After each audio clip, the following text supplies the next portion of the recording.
All right, how's it going, everybody? Welcome back to Perfect Reload Weekly, where we take a look back at the week in video game news. My name is Steve, and I am joined this week by friend Davis. Davis, how you doing, man? Hello, hi. Yeah, I'm doing good, man. Just chilling. How are you? I'm doing all right. I think this week I have played more video games this week in terms of time than it's been a while since I have been glued to the screen as much as I have over the past week. That's good. There's some heavy hitters coming out lately, so I understand why people are putting lots of time into Starfield. Yes. Which sounds, the more I hear about it, the more I'm just like, this game sounds rad. I should check it out. I should check it out on my potato of a Series S and see how it goes. It's fine. All the tech stuff that's come out, there's no issues with the Series S. Oh, cool. Yeah. It's running exactly the same. I mean, it can't do 4K because the Series S can't do 4K, but it's fine. It's running at the lock 30 frames a second. Yeah, it'll drop sometimes because I mean I'm playing on Series X and it drops, sometimes, but it's pretty smooth. Does it take up like a third of your hard drive? 125, something like that. 125. Delete some stuff. I am finally at the point where I think I need to expand my Xbox hard drive. I had to do it for the PlayStation about a year ago, and I think I need to do it now because I installed NBA 2K24, and that is fucking massive. Yeah. It's like 165 gigs. And, with Game Pass, you download games, it's so easy to download games and fill up your hard drive that. Oh, definitely. Yeah. Yeah, I imagine that game is only going to get bigger too when they just keep updating it and adding stuff to it. And I mean, there's already DLC. Like if you bought the premium version, you get the first DLC with that, and I'm sure there'll be more along the way. I'm actually surprised it's not bigger on PC. It's pretty much the same size. I figured it'd be a bigger. Yeah. I'm very curious to see how that game would run on like my PC. Like I got a 3060. And 16 gigs of RAM, and I'm sure it'll run pretty okay. It'll be run fine. I think on mine, I'm getting like 45 to 50 frames a second, something like that. Yeah, that's probably so I mean, I'm sure it'll be fine. To be honest with you, though, with that, you'd probably be getting the same level of performance as your S. So you'd probably just be better off running it, knowing it's gonna be stable, running it on the S. Curious how much this is a game that's like has a layout that necessitates a mouse and keyboard. I can understand using a mouse and keyboard for it because it's a first person shooter in the space, the space stuff. But even when I'm playing the PC version, I'm just using an Xbox controller. Cool. Just, cool. Just easier. Yeah. I want to give it a shot. It seems rad. Yeah. I like space. Yeah. Yeah. We are definitely going to dive into a little Starfield talk, but since you are the guest, we'll have you begin. Davis, what have you been playing lately? All right. So I have been playing a lot of Bomb Rush Cyberfunk. This is a game that I've been looking forward to for, I feel like this game was announced back in like 2018. That was a while ago. Yeah. Yeah. So this is a game. This is developed by Team Reptile. They are known for the Lethal League games, which is a series of dodgeball-ish based fighting games that borrow a lot, like stylistically, from Jet Set Radio in a lot of ways. So I think these are the guys. If you want some people to like develop what is being touted as a spiritual successor to Jet Set Radio, like these are your guys for sure. So it is out on Switch, PC, PS5, PS4, pretty much everything you can play it on. It's out. It's $40. There's no physical version, which kind of stinks, but like that's kind of the norm these days. Games are digital now. But yeah, so this is very much a love letter / spiritual successor to Jet Set Radio and Jet Set Radio Future, which came out on the Dreamcast. And like, I mean, we've talked a little bit, in passing about like our fondness for the Dreamcast. Like in my mind, I still consider the Dreamcast to be like just the best video game console ever made. I think it's like the most important video game system to me for like the sentimental value and like the nostalgic attachment to it. Oh yeah. Just like when you look at the diversity of the library and just the really the really interesting hidden gems that like now that you don't have to like pay full price for these games, they become a lot more like, you know, you're a lot more compelled to go back to them and give them a shot. Like there's a lot of really cool, stuff on that system. And one of the coolest games was, to me, when I first saw it, was Jet Grind Radio in the United States. Yeah. But so I remember Jet Jet Grind Radio. That game felt like it fucking fell out of space when it first came out. Like that was just I remember just everything about it, like artistically, like the gameplay. I never saw anything like it. The music, like I feel like I could say like 30% of who I am as a result of playing that game. Just like my taste in like music and art and all that stuff. I just thought it was mind blowing. So of course, when, you know, and the series has been dormant since the Xbox One, like the OG Xbox. They haven't put out a sequel since, and I think interest in the series is there, but it's got much more of a cult interest. So when they announced that they were doing a spiritual successor to it, I was just like, I am all the way in. Like, here's like, just take all my money. I'll play. I want to play this. I want to see this fucking thing. Like, I'm so excited for this. So my feelings on the game are very positive. I really, really like it. I think there are a few things that it does in terms of its gameplay that hold it back from being great. Um, like there are a lot of problems that I have with the game from just like a design perspective and gameplay perspectives. But so let me start off with the things that I think it does really, really well. I think in terms of the presentation, the music, just like the gameplay itself, I think all of that is just like spot on. Like I think they knocked it out of the park with all that stuff. I think in terms of making it look and feel like a spiritual successor to Jet Set Radio, I think it is exceptional. I think it's stunning. I'm blown away by it. I'm listening to the soundtrack like every day. Like I'm really excited and inspired by that aspect of the game. So if you don't know Jet Set Radio, you know, the main gameplay loop of this game is you are part of a gang of graffiti artists who have like inline skates. You go around competing with other graffiti gangs to mark up your turf and, you know, take over areas. And like at the same time, you're also, you know, trying to dodge the cops and trying to dodge, you know, just like you're basically either fighting with other gangs or you're fighting with cops or you're running away from the cops. Just like real life. Just like real life. Yeah. I'm constantly running away from the cops. Also cops that are like, that are basically, that basically feel like the military, like in terms of like the amount of stuff they throw at you. It's just like, hey, we're going to send attack choppers at you guys. We're going to send like actual tanks at you. And I'm just like, that seems excessive. But I guess, you know, in the context of this world, you're just like, all right, I guess that's just how it be. Like these can't have these kids on skates with their graffiti and all this other shit. Like, yeah, the design of the cops in the game is very like future, like cyberpunk corporation, private police, like tactical gear, kind of thing. It's like scary, like how extra they're willing to go in terms of like what the kind of law enforcement they throw at you. So the way that the gameplay is diverts from the original Jet Set Radio is they do it in a few different ways. The number one biggest way is that they add combat to the game. I think I found the combat to be pretty poor. It's pretty basic. It's very basic. Yeah. It's very mushy. There's no lock on. There's not really a sense of weight to the punches. Like it all just feels kind of like an afterthought in a lot of ways. And so, and there aren't a ton of sections in the game. Like I just finished the game.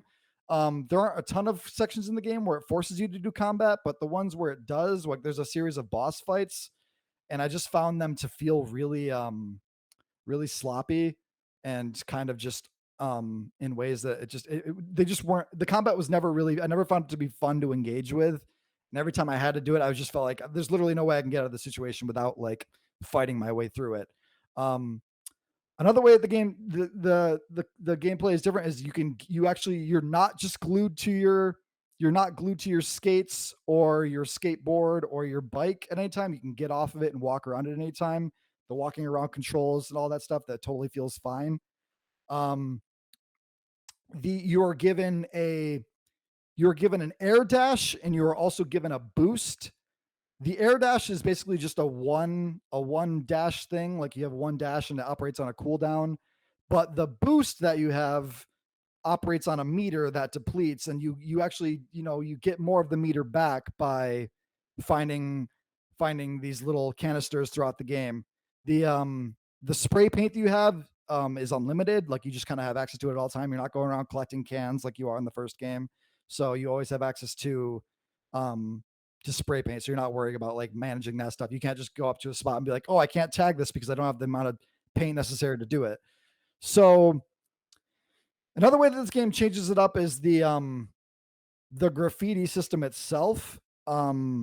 So in the original game, you would have like three types of graffiti. You would have the small, medium, and large.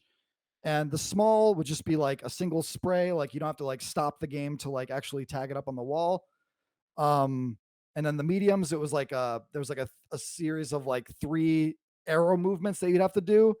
And then with the large, you'd have like 7 movements.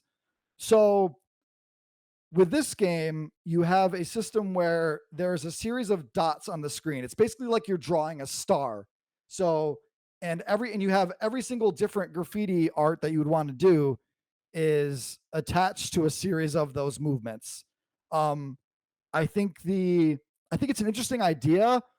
It's an interesting idea to make it so you're not just like glued to one. You're not just like, you don't have to just stick to picking one style of art and you're just kind of stuck with it. And like this gives you the opportunity to have a vast array to kind of spray whatever you want on the walls.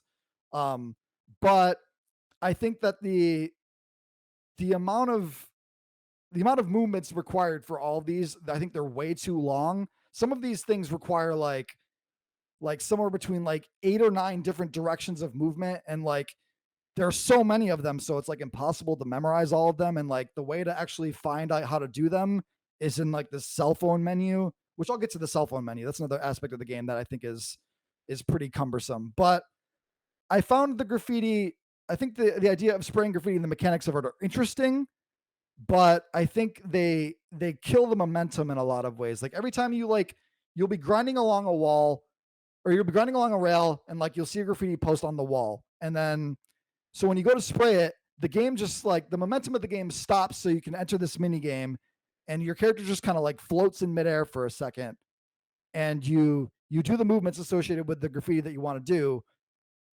And then when you finish the graffiti, you just kind of go back into like the rail that you were grinding as if it didn't happen.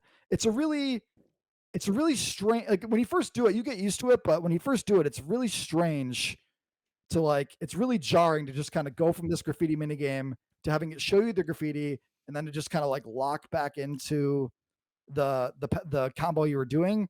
So I think it just feels it feels janky. It feels like the sense of momentum and the sense of just going back and forth from like movement to graffiti back to movement it just feels kind of off. It works, but I'm not crazy about it.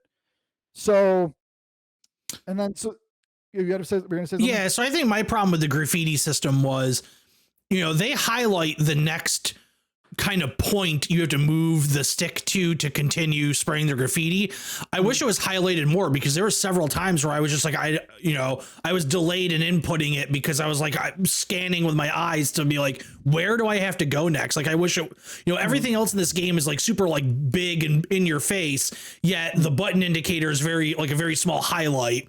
And it'd just be more interesting to have it like, even like a musical cue when it like comes up and you like, like a record scratch and you like see it like highlight on the screen, like would just add a little bit more to it, for a game that, I mean, this game is very much style over substance. I think personally, I think the game is very bare bones. But it's, I don't know, they just make some weird decisions with that. And yeah, I know you want to talk about the phone. I thought the phone system sucked. Oh, like it's pretty bad. It's bad. I think the phone system is bad. I think navigating it really sucks. I think the map they give you is useless. I think the way that it just like it gives you like a dot that like blinks and to show you like where like your next like objective is, but it doesn't give you any indication of like where certain like landmark there's certain so the system that you have for switching out characters in this game, because there are multiple characters you can play as, you don't just play as the main character Red. The system for switching out characters is that you have to find a square like checker mark, and then you have to go to that board, a square like it's like a big square, checkered square on the ground, where you have to go to it and start dancing, and then all the other characters in your gang come to that spot, and then you can switch to the character, but there's no visual indicator on the map where those spots are. Yeah. So I think their way of doing that like really sucks. I think there should be an easier way to just switch out characters. I think there should be a visual indicator for where on the map those spots are, because there's no good way of showing where they are.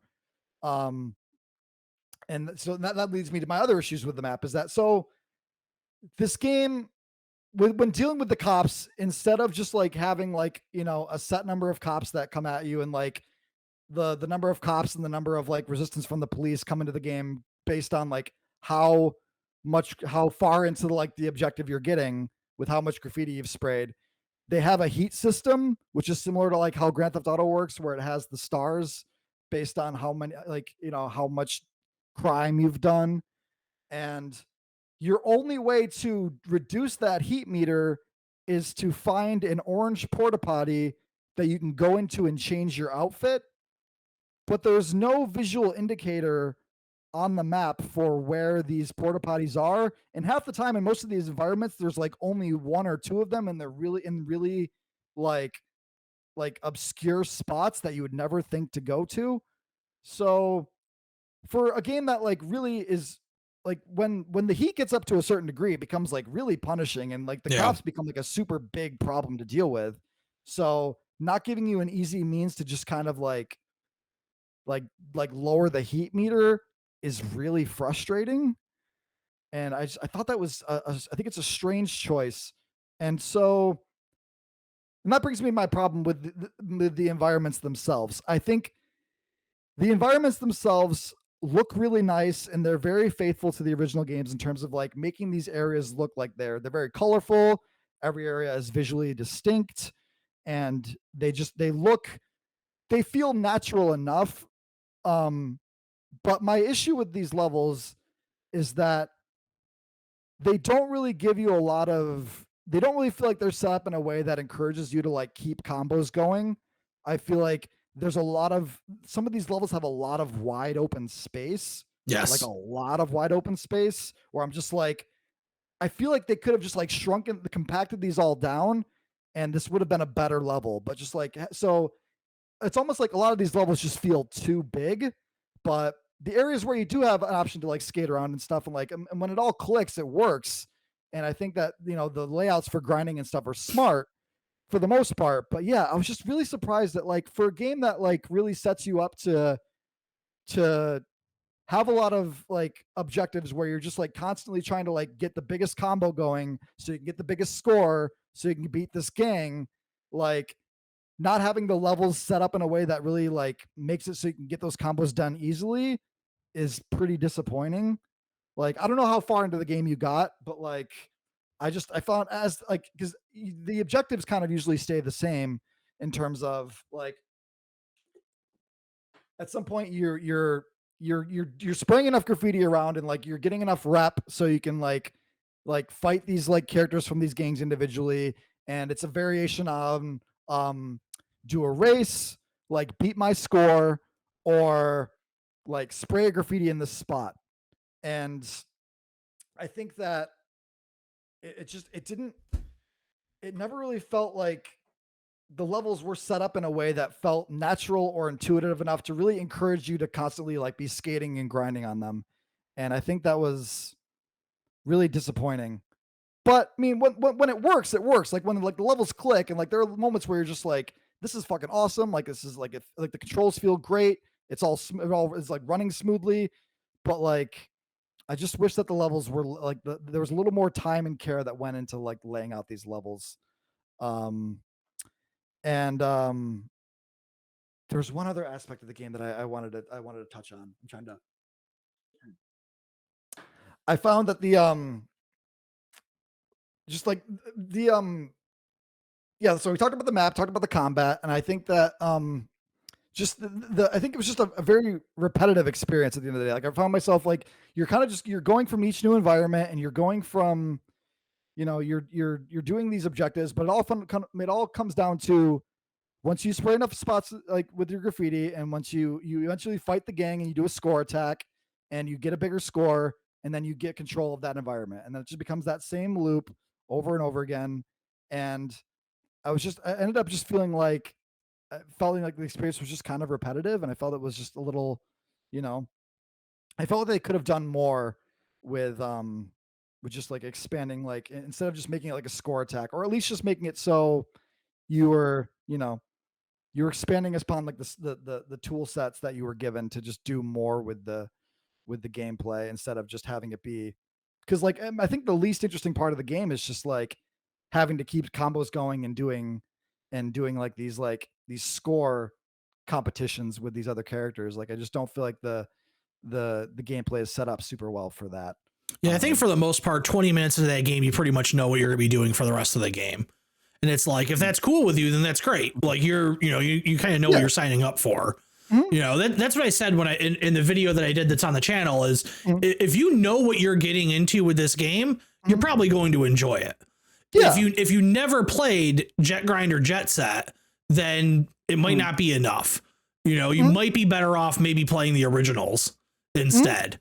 Because most games still hold up. Because so I bought Jet Grind at launch when it came out. I remember seeing this is like I don't remember ever seeing any video footage of it. But, the game came out in 2000. It's not like there was a lot of video coverage of games, but I remember there was like a multi-page like preview in EGM, or maybe even if I can't remember if like the US Dreamcast magazine was out at that point or whatever. And then there was a demo going around, and I remember playing the demo. And so I got it. My biggest problems with the game, which Bomb Rush does fix, my biggest problem with the game was having to collect the spray cans to continue doing graffiti, and the fact that it had a time limit. I don't like games with time limits. To be honest with you, if your game has a time limit, I'm probably not going to play your game because I just don't like that mechanic. And they fix it. They take that away. But the problems that I had, some of the bigger problems I had are still present in this game. The wide open empty spaces. Everything looks like, and I'm not saying this to be funny, but it's the best analogy I can make is it looks very much like North Korea. North Korea, if you look at like the physical layout of North Korea, they have these wide empty spaces, these like 4-lane highways because they have to fit their military convoys down it. Sure. So if you look at it in this game, you have like everything is just like double or triple the width it should be. Like a staircase isn't a normal staircase. It's like 4 staircases wide, like especially in that opening like plaza area after you get out of like the intro of the game. And so there's just all this empty space. And there's no objective marker. So that you have to continue building the gauge to trigger the next event. And to do that, go spray graffiti. Well, where do I need to go spray? So now you're just lost wandering around this big empty world for the most part, trying to figure out, well, where's the tiny little wall down the alley that I haven't found yet that I need to go and spray. And that was a problem in the original game. And that was and that's a problem still present in this game.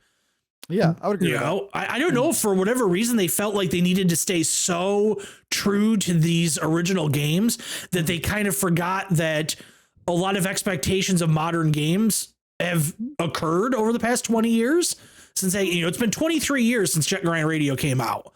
Yeah. And, people kind of want a little bit of hand holding. They want some objective markers or a mini map or something like that. Give them the option to turn it off if they want to turn it off, but at least give them the option. Yeah, I definitely agree with that. I think that to your point, it feels faithful to Jet Set Radio almost to its detriment. Like it feels faithful to the point where it's, in a lot of ways, it by being so faithful, it refuses to evolve with the times. And it feels like a lot of like modern day innovations are not present in this game. Like I think so. I mean, it so throughout all this, I've had a lot of really big criticisms of the game, and I've had a lot of problems with it. But with all that said, I've really enjoyed my time with it. Like I really appreciate like what it's doing. I think in terms of just, and I don't know how much of that is just rose-colored glasses with like how much love I have for those original games. Yeah, you're getting But more of something you love. Even if it's exactly, not yeah. great, you're still getting more of it. Mhm. Yeah, and I really like it, but yeah, those problems that I have with the game are pretty glaring issues, and I think it's just I wish that they did more to kind of make things some little quality of life improvements that I think would just really go a long way to like make the flow of this game better and make it just, you know, feel a little less tedious and a little, I wish I think all the things they've added to the game to like expand upon the original blueprint of Jet Set Radio like tend to be the worst aspects of the game. Like the combat is pretty bad. Um and I think that I think the way that they changed up the graffiti mechanics is not great.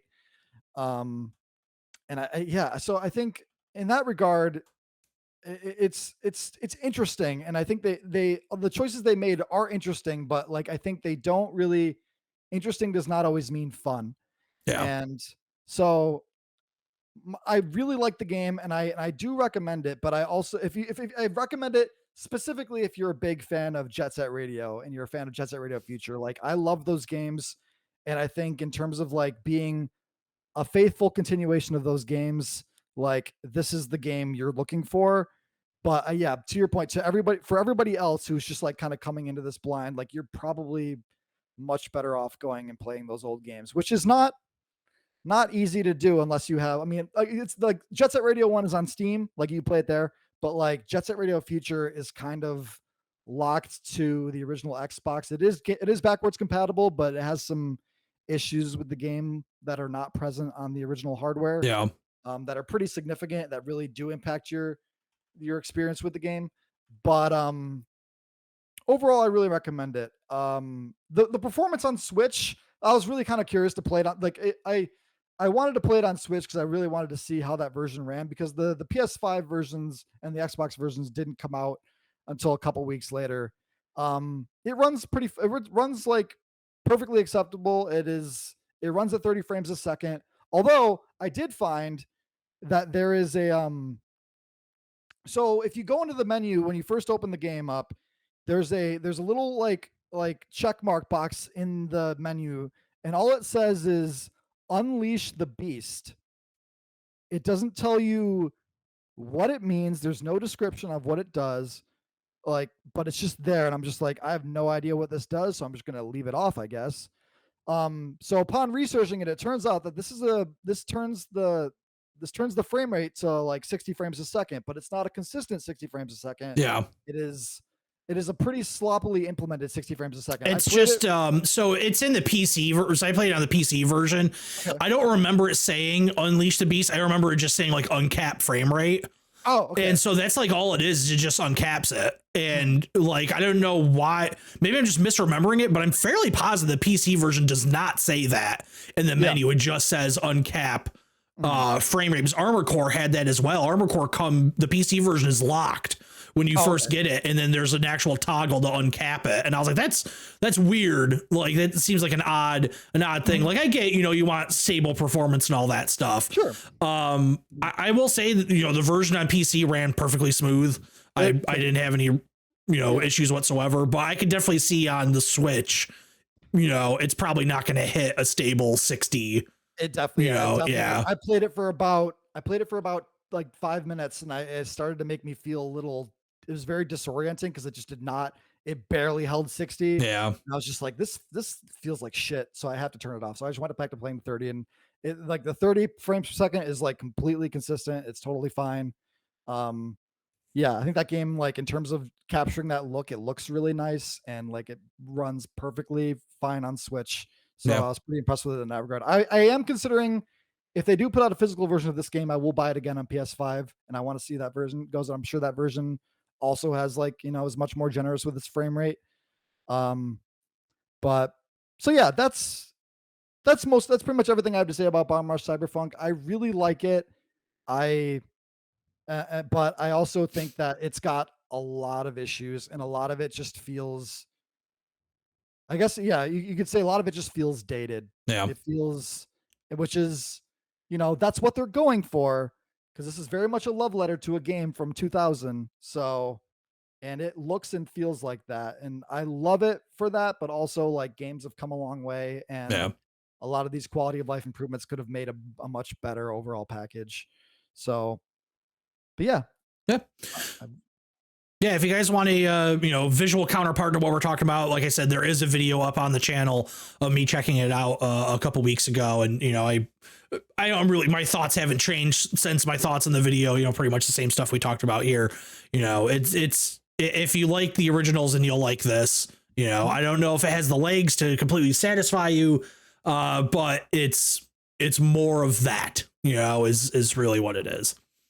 All right, let's move on. Did you play I think you said Armored Core you were messing around with? Did you play any of that? I did play a little bit. I didn't play a ton of Armored Core because I got kind of overwhelmed with it.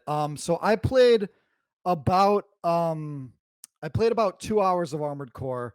I got to the I finished the first mission and I started another mission, but that first mission with the helicopter boss took me like an embarrassing number of tries. Like, I think that boss fight honestly took me like 12 tries before I kind of locked it in. I feel like the time I beat it was kind of an accident. Um, but so I don't have like I've always really liked mech games. Like, I don't have a ton of experience with the Armored Core franchise. I've played a lot of those games, but I've never really quite finished a lot of them. I played a lot of Yeah, I played the Armored Core. original, and I think I just kind of dropped off after that. Yeah, I played other mech games, but I don't think I don't remember, except for maybe like the PS2 one. Like, I don't remember really playing any of the other ones besides the original. Yeah, like so I do have I have experience with mech games, but I also just I didn't really, I've always liked the feel of Armored Core. I played a lot of like Armored Core 4 Answer on the PS3, Yep. and I really enjoyed that game. I think that game feels, in terms of like, I think it's, the combat feels awesome and the movement feels great. It feels definitely much like, and I like the customization is also great. But so this game, I really like the look of it. I think it's got I think the visual style of it is, I know that it's kind of, you can make the argument that it's it's a lot of gray, and It it's is. a lot of bleak imagery, and a lot of it, which is kind of like the vibe they're going for. Like, this is kind of like a world that's like, you know, been devastated by war. Um, and I think if you're coming to it from the angle of, a lot, like, especially if you're coming to, which I'm sure a lot of people are, if you're coming to this game off of Elden Ring, which is like very colorful and very like, has a lot of areas that are like extremely visually distinct. This is obviously a much different vibe, and it's not going for that. I can see being disappointed and kind of thinking that the visual style is a little underwhelming and a little like just kind of like unpleasant to look at and even downright ugly. But I think in terms of like being like, very much like a mechanical dystopian, like technological, just like wasteland. I think it looks really nice. I think the vision, it runs at a good frame rate. Like, um, I think a lot of the issues that I had with this game are very much like consistent with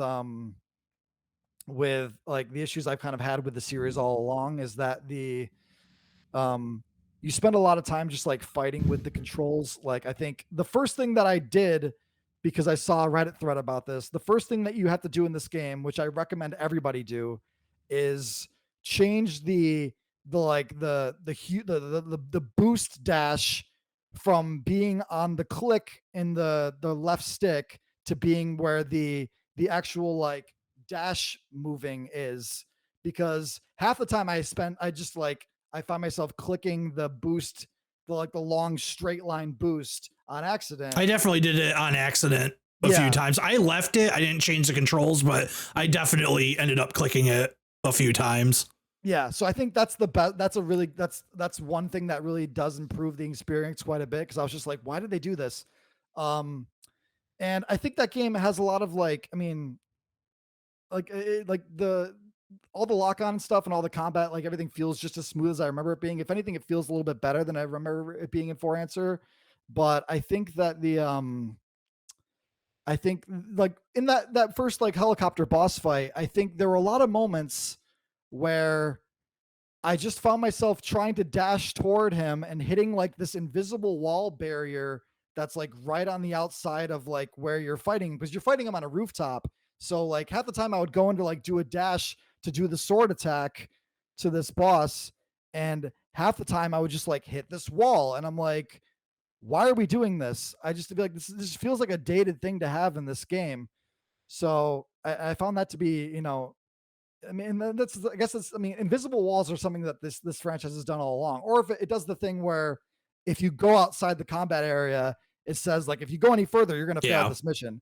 So, and I think that's kind of I think that I've always thought that gameplay system kind of sucks. I mean, granted, you can't have like these, these big environments that you can just explore at will. I get that. Like, this is a very much a mission based game. So like all these areas are going to be scaled back in some way.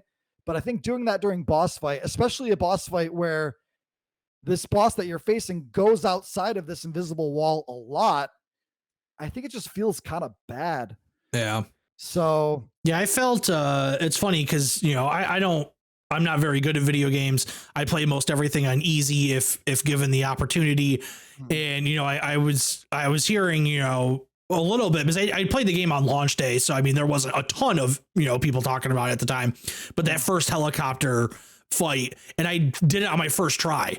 And I was like, oh my God, like I am like this guy, I'm going to be the master of this game. And then I just got like a wake up call after wake up, like afterwards. I was like, okay, no, never mind. The way I did it was I got myself underneath it and just mashed melee and just like hacked and slashed at it. And then when he would fly away, I would just dodge or dip behind a building and then come back and wait and do it. And I was like, oh man, that's not too bad, I guess, maybe a little boring or whatever, but all right. And then the next level, you're like surrounded. And I was like, oh, never mind. Like I'm terrible at this. Like, this is that game. Yeah, that game throws a lot at you. It is punishing in a way that these games have always been, and it really encourages you to like lean super far into the customization to kind of like find a play style that works for you. And I think that's why I got like a whole bunch of rockets coming off my shoulders now, and like I got rockets coming out of every orifice possible on this thing.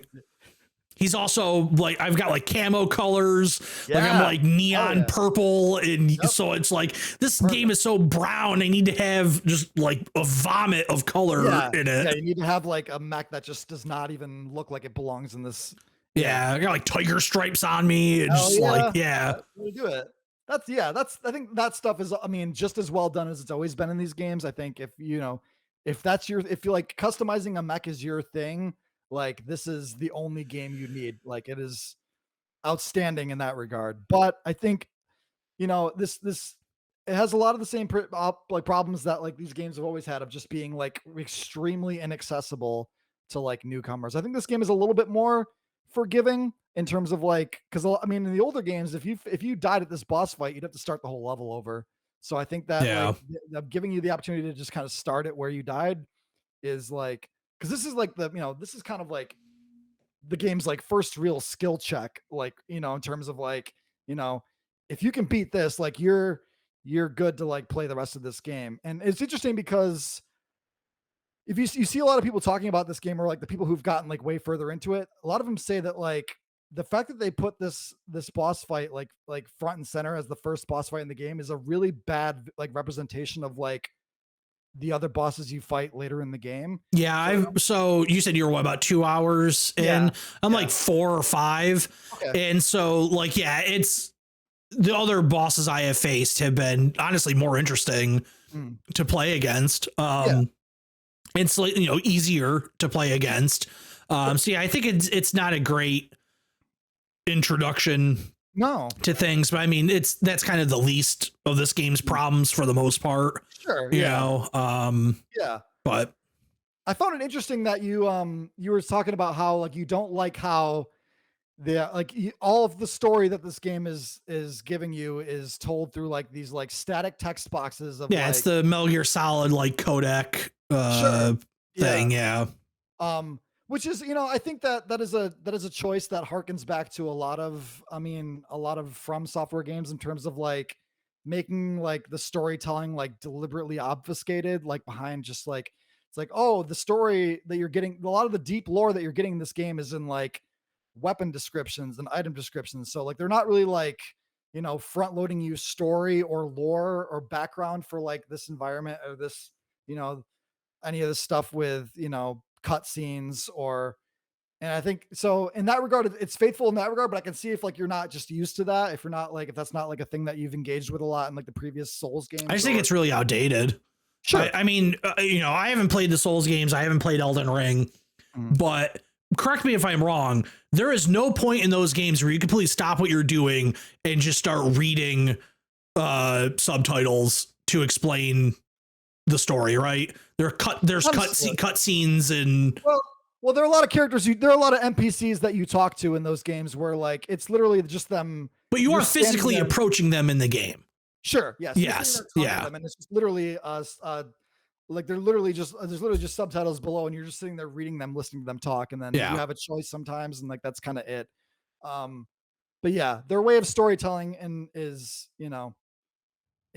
definitely deliberately more obfuscated, and there's reasons for that because I mean there's reasons for that harken back to like Hidetaka Miyazaki's inspirations for Dark Souls. Like there was a choose your own adventure book series called Fighting Fantasy that he was super influenced by when making these games, where it's just kind of like a lot of the lore and background of like what you're doing going through this like adventure is like deliberately you're kind of like dropped in this world where you really don't have any context for what's happening, so you're kind of like picking it up as you go along.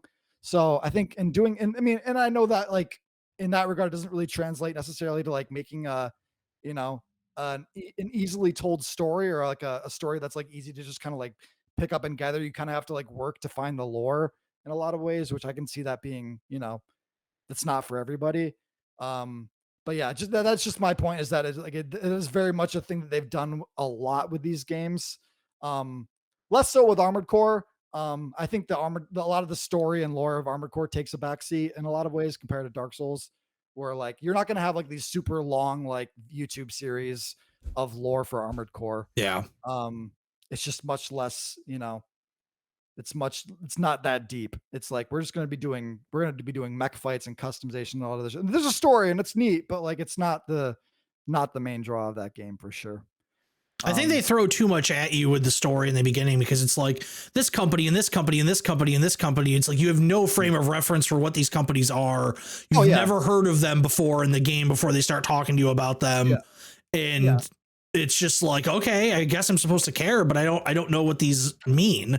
Yeah, unless you play the other like 9 games in the series, which, a series that harkens back to the PlayStation 1.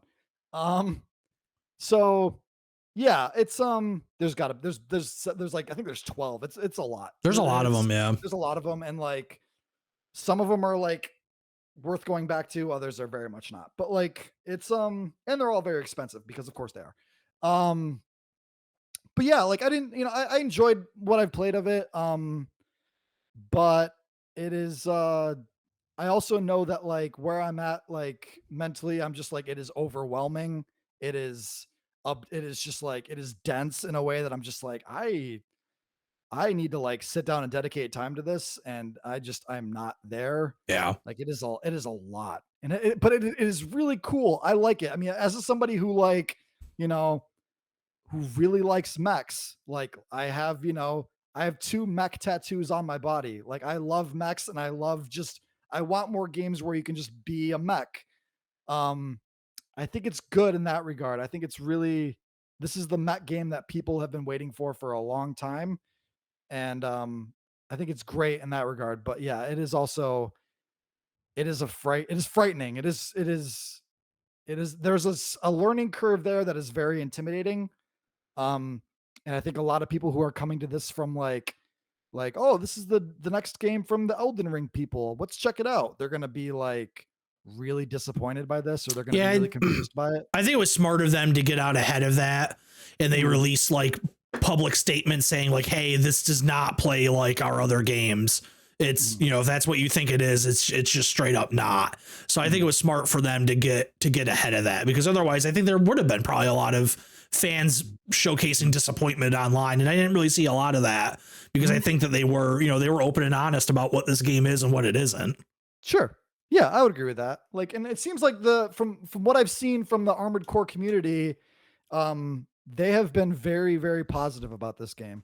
I think there are a lot of they're all at the same time. There are a lot of like a lot of the YouTubers or streamers I follow have just a lot of people have just felt like this game is a little dry, like a little boring. It is. I think so, at least. I have not played it in a while, because, you know, there's other games I'm more interested in that have come out, but Sure. I haven't gotten rid of it. You know, it's still installed. You know, I still have, you know, I can see it on my desktop. I still have the icon there. I don't know if I'll play any more of it anytime soon, but it is, compared to other stuff that it's out there that I'm able to play, it's a little boring. Yeah, that's, you know, that's pretty much all I have to say about it. But I like it, but I mean, I will need more time before I go back to it for sure, because there are definitely other games I'm playing. One of which I feel like I need to, at least need to discuss it, because Absolutely. it is kind of a baffling thing.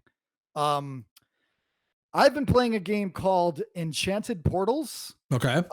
So this is a Cuphead like. This is the first game from a studio called XIXO Studios. It is $20. It is on PS5, Xbox, Switch, PC. So this is a game that got announced in 2019. Yeah, this really is Cuphead. Oh man. Right. Yes. Yeah. And so I will get into the ways it is trying to be Cuphead and failing in a lot of ways. So this game was announced back in 2019, and the reaction to it was, I would say, overwhelmingly negative, in a way that, like, even the developers came out and said, like, you know, we were prepared for some negative reaction to this, but, you know, we love Cuphead, and we really wanted to make a game that harkened back to that style with our own take on it. And so they announced they announced the game, the trailer. The trailer comes out, the backlash was like swift and like really strong. And shortly after that, they announced a Kickstarter for the game. And they were looking for a goal of around $128,000. The Kickstarter ended up ending with about $20,000, so pretty far short of their goal. So in a lot of ways, I thought that, like, you know, the game would just kind of be dead in the water, but they ended up receiving a grant from Epic to finish the game. So they went on to finish the game, and it there hasn't been a lot of talk about it since then, since it came out. Like, they announced it, and like there was a lot of backlash. There were some people coming out and defending it and being like, you know, well, you know, I still want to, like, at least give this a chance. I think, you know, they're not like, you know, this isn't like they don't own the style of game. Like, they can still make a game with that like visual style and make their own spin on it. So I was just like, I saw that, and I saw that it was coming out this year, and I'm like, I got to see this fucking thing. Like, I have to see this for myself. I want to give it a chance, because I don't think, despite the predominant criticism of this game, of it being like, you know, very visually like inspired by Cuphead, whether it's through its gameplay or it's just its visual style itself. I think I think it was really unfair for a lot of people to just write it off as being like, you know, this game is shit. Like, I don't think it deserves like the sheer amount of hate that's been thrown its way. So I'm like, I want to give this a chance. I want to see it. I want to see how it goes. So I played it. It's $20, same price as Cuphead. Like, so I'm playing it on PS5, and it is so when you so the first thing I did when I start the game is like, it gives you like a cut scene, kind of like setting everything up. The cut scene looks pretty good. Like, the art of the game, I think, is like pretty good. It doesn't start you off with a tutorial, unfortunately. It just kind of like throws you into the game. There's a tutorial in the menu, so I went through that and looked at it. And the first thing I noticed was, So instead of like having two weapons that you, because Cuphead, like you've played a lot of Cuphead, I know we've talked about it before, but like you start with three weapons, and all three of those weapons you have like a fireball weapon, which is basically like your standard shot. You have like a water based weapon, which is like a pretty much a straight line like pea shooter that's a little slower, and then you have a three-way spread shot, which is the green one.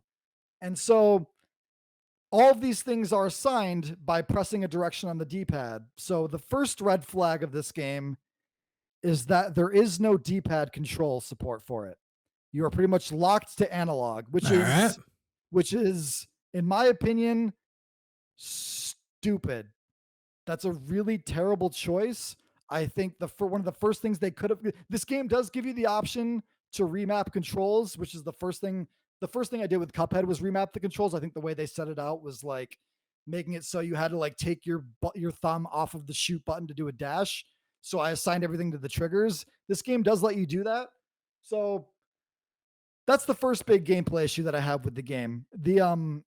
So the other ways that this game like differs in terms of its gameplay is that you have a melee attack that is also assigned to a button, and instead of having like a parry mechanic, you have a shield, which is like it pops up for about a half a second, and then there's a cooldown that seems to take an additional 3 seconds to come back. And I think that the shield parry mechanic that they have in it is just, it feels like trash. It feels like just the timing for it is really it just feels off in a lot of ways.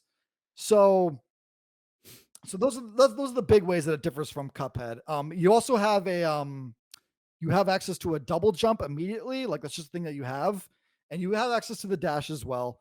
And my understanding from what I've seen in the three worlds I've completed in the game so far, there is no option to create like a cloud dash where like you go invisible and have like a frame of invisibility for when you do the dash, which is a pretty pivotal part of Cuphead. I think that was a power in Cuphead that I pretty much one of my power up slots was almost exclusively tied to that. Like I never removed it.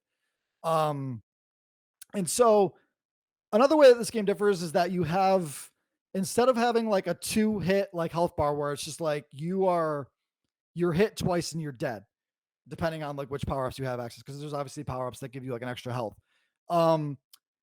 You have like your little icon up in the top left corner that is your face, and it has like a green, an orange, and a red based on like how much health you have left.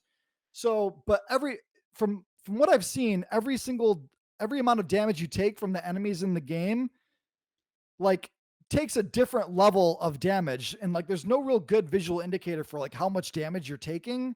So like there's no real good visual indicator of like how much health you have left aside from like the color changing and like the face on the guy changing, because like it kind of does the Doom thing where as you take more damage, your face becomes like, you go from having like a big smile on your face to like less of a smile, and then to frowning, and then just looking like you're about to die. So I think just the visual feedback of like deciding to give you a health bar and like knowing how much health you have left before you die, I think is just, it's bad. Like it does not give you a good enough visual indicator of like how many hits you have left before you die. So those are the big ways that it fundamentally changes from Cuphead. So the original Cuphead, it is laid out. You're in a world, and you are able to, most of the environments are, most of like the levels you have to choose from, you're just kind of thrown directly into a boss fight.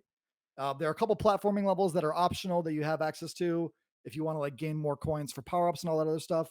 But the game is predominantly boss fights.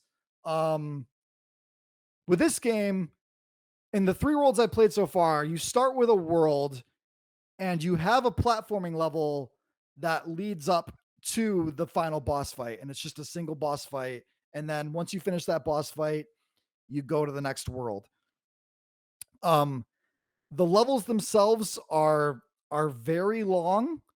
They're very long, and I think that the layout for them is, I think the way the enemies are laid out and the enemies they throw at you, I think is really poorly laid out. It just doesn't feel like there's a lot of care put into them. Like they're just like long stretches where you're just fucking walking, and it just like it feels just pretty barren and like there's no, it doesn't really feel like there's any care or time like put into like laying these levels out, and it just it and so in and the other big issue with these levels is like because they're so long, like and dying just sends you straight back. There is no checkpoints. There's no checkpoint systems. You get like there is one visual indicator that shows you how far into the level you are, where you like there's a little cat character, and like there's a cat that just pops up on the top of the screen that says 50% of the level completed.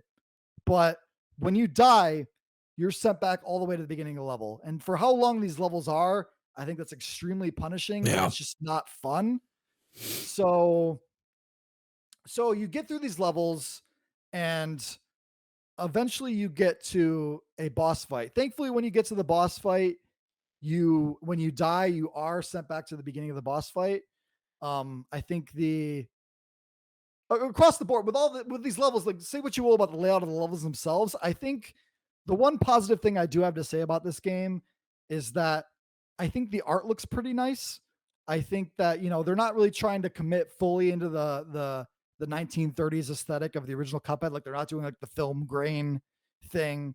Like I think a lot of the only thing that like really makes it kind of feel like Cuphead is like the style of the visuals. Um, and most of them look really nice. I feel like that's where all the time and care for this game went into, was in the visual style of these characters and of these enemies, and like it looks nice. Like that's the one thing the one nice thing I can say about this game is that it does look like, I think they put a lot of really like a lot of work and time into the art. So um but that's kind of the only thing they seem like they put all their time and money into, because like it's animated really well. Like there's a lot of frames of animation, there's a lot of attention to detail, and that works. But the sound effects are pretty underwhelming. The visual like feedback from when you're attacking an enemy is not great. And I think that the music is like fucking like just it's like completely whatever. Like everything else just feels kind of like an afterthought. Um so that's pretty disappointing.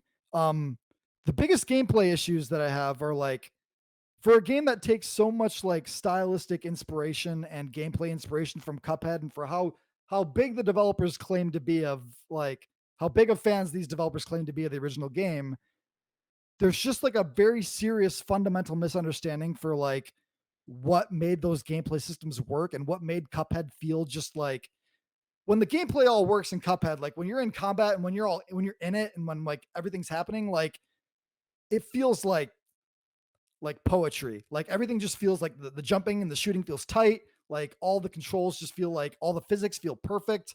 But with this game, there are a lot of basic choices that they make that I just feel like that fundamentally destroy the flow of the game. If you're trying to like, if like a lot of the Cuphead muscle memory is just like, everything about it just feels.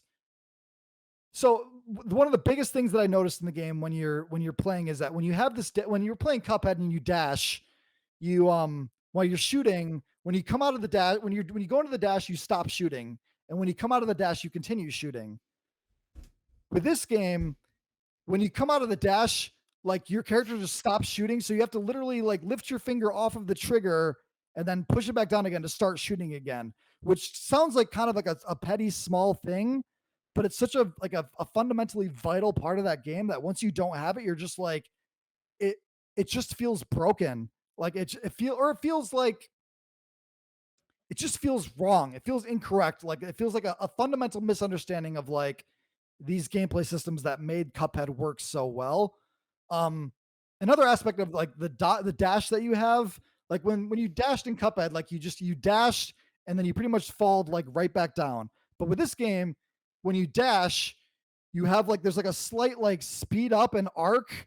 So there are a lot of moments where I would do a dash and I would speed up and like go at like an angle and just fall into a pit.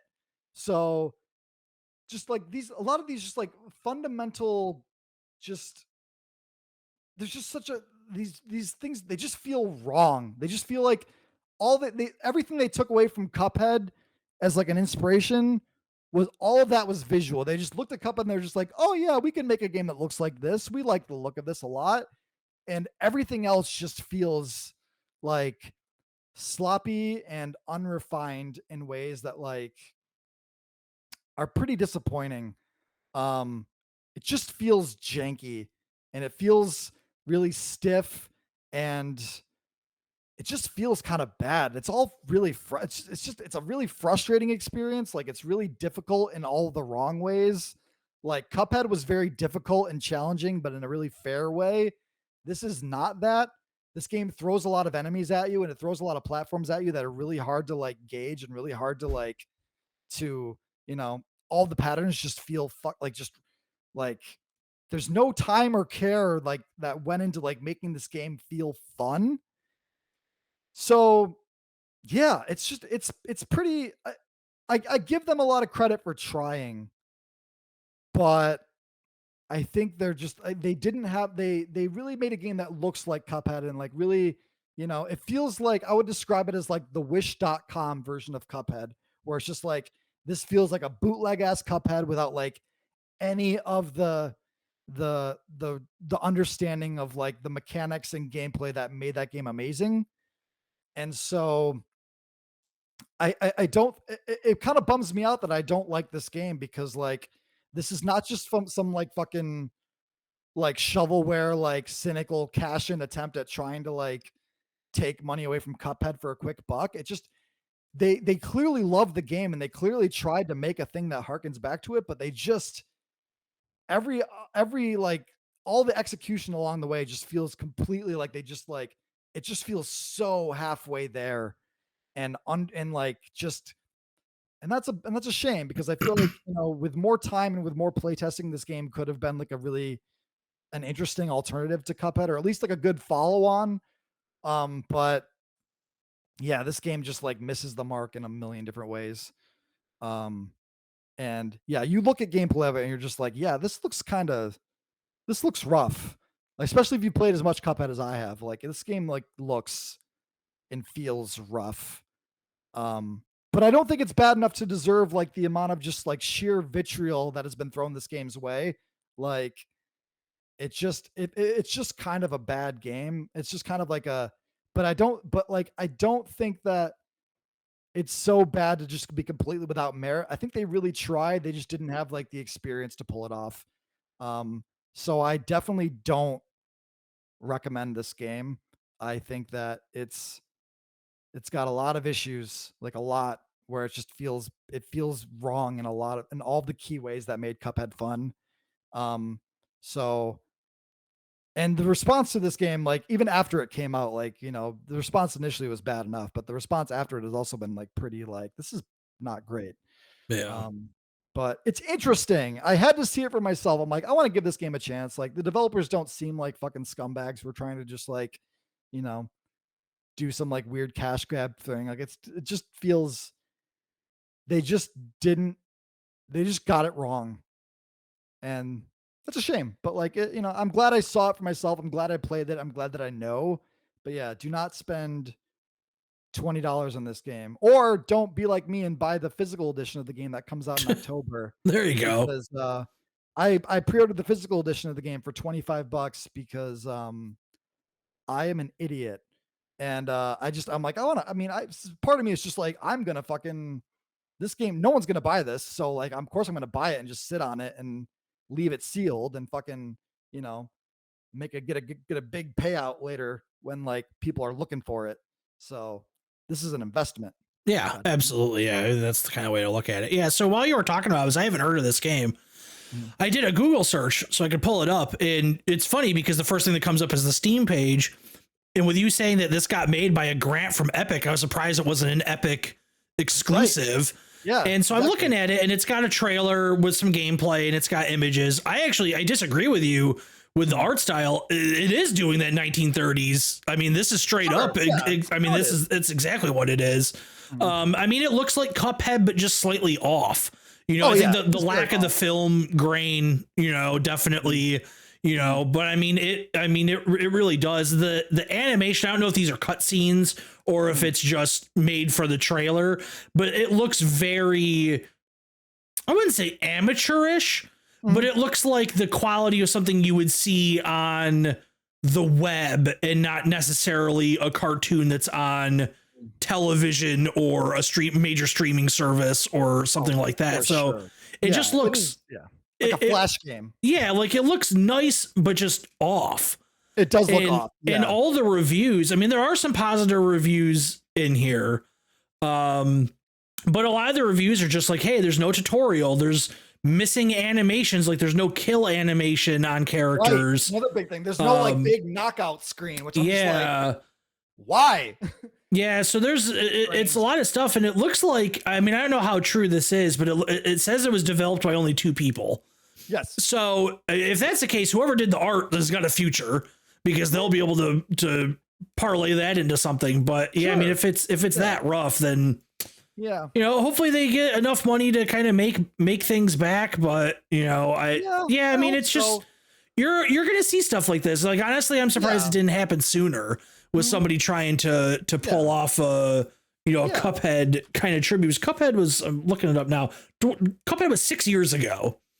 So I mean, it's like these like this type of game clearly takes a long time to make. Like you're not just gonna like make some just fucking like shovelware like copycat Cuphead without like putting that kind of work in. And seeing like the animation of this game in action, like a lot of it looks pretty all right. Yeah. Like, it's not like like the visual style is like, I don't feel like they fully committed to it as hard as Cuphead did. Like Cuphead like went out of their way to like fully commit to looking like something that came out of that period of art. But this feels like it wasn't as willing to fully commit to that aesthetic. Or maybe it's like trying to go for its own thing. But yeah, I'm with you. It's not like, it doesn't look quite right. Yeah, it's like the modern day Gianna sisters. Yeah. Right. Yes. Yep. Yeah, so for those that aren't familiar, in 1987, a German video game developer came up with the Great Gianna Sisters. It looks identical to Super Mario Brothers. Yep. They eventually brought it back. They have like a Wii game. Did they really bring it back? Yeah, I think it's a Wii game, but it's I mean, if you look at screenshots of it, it's like it almost looks like they like just kind of stole the tile set and built their own games. I mean, it's not like a new concept or anything, but it's just a game that has a super unique art style and got critical acclaim for being like a very tight experience gameplay wise. Like if you can't live up to that, is it really worth doing?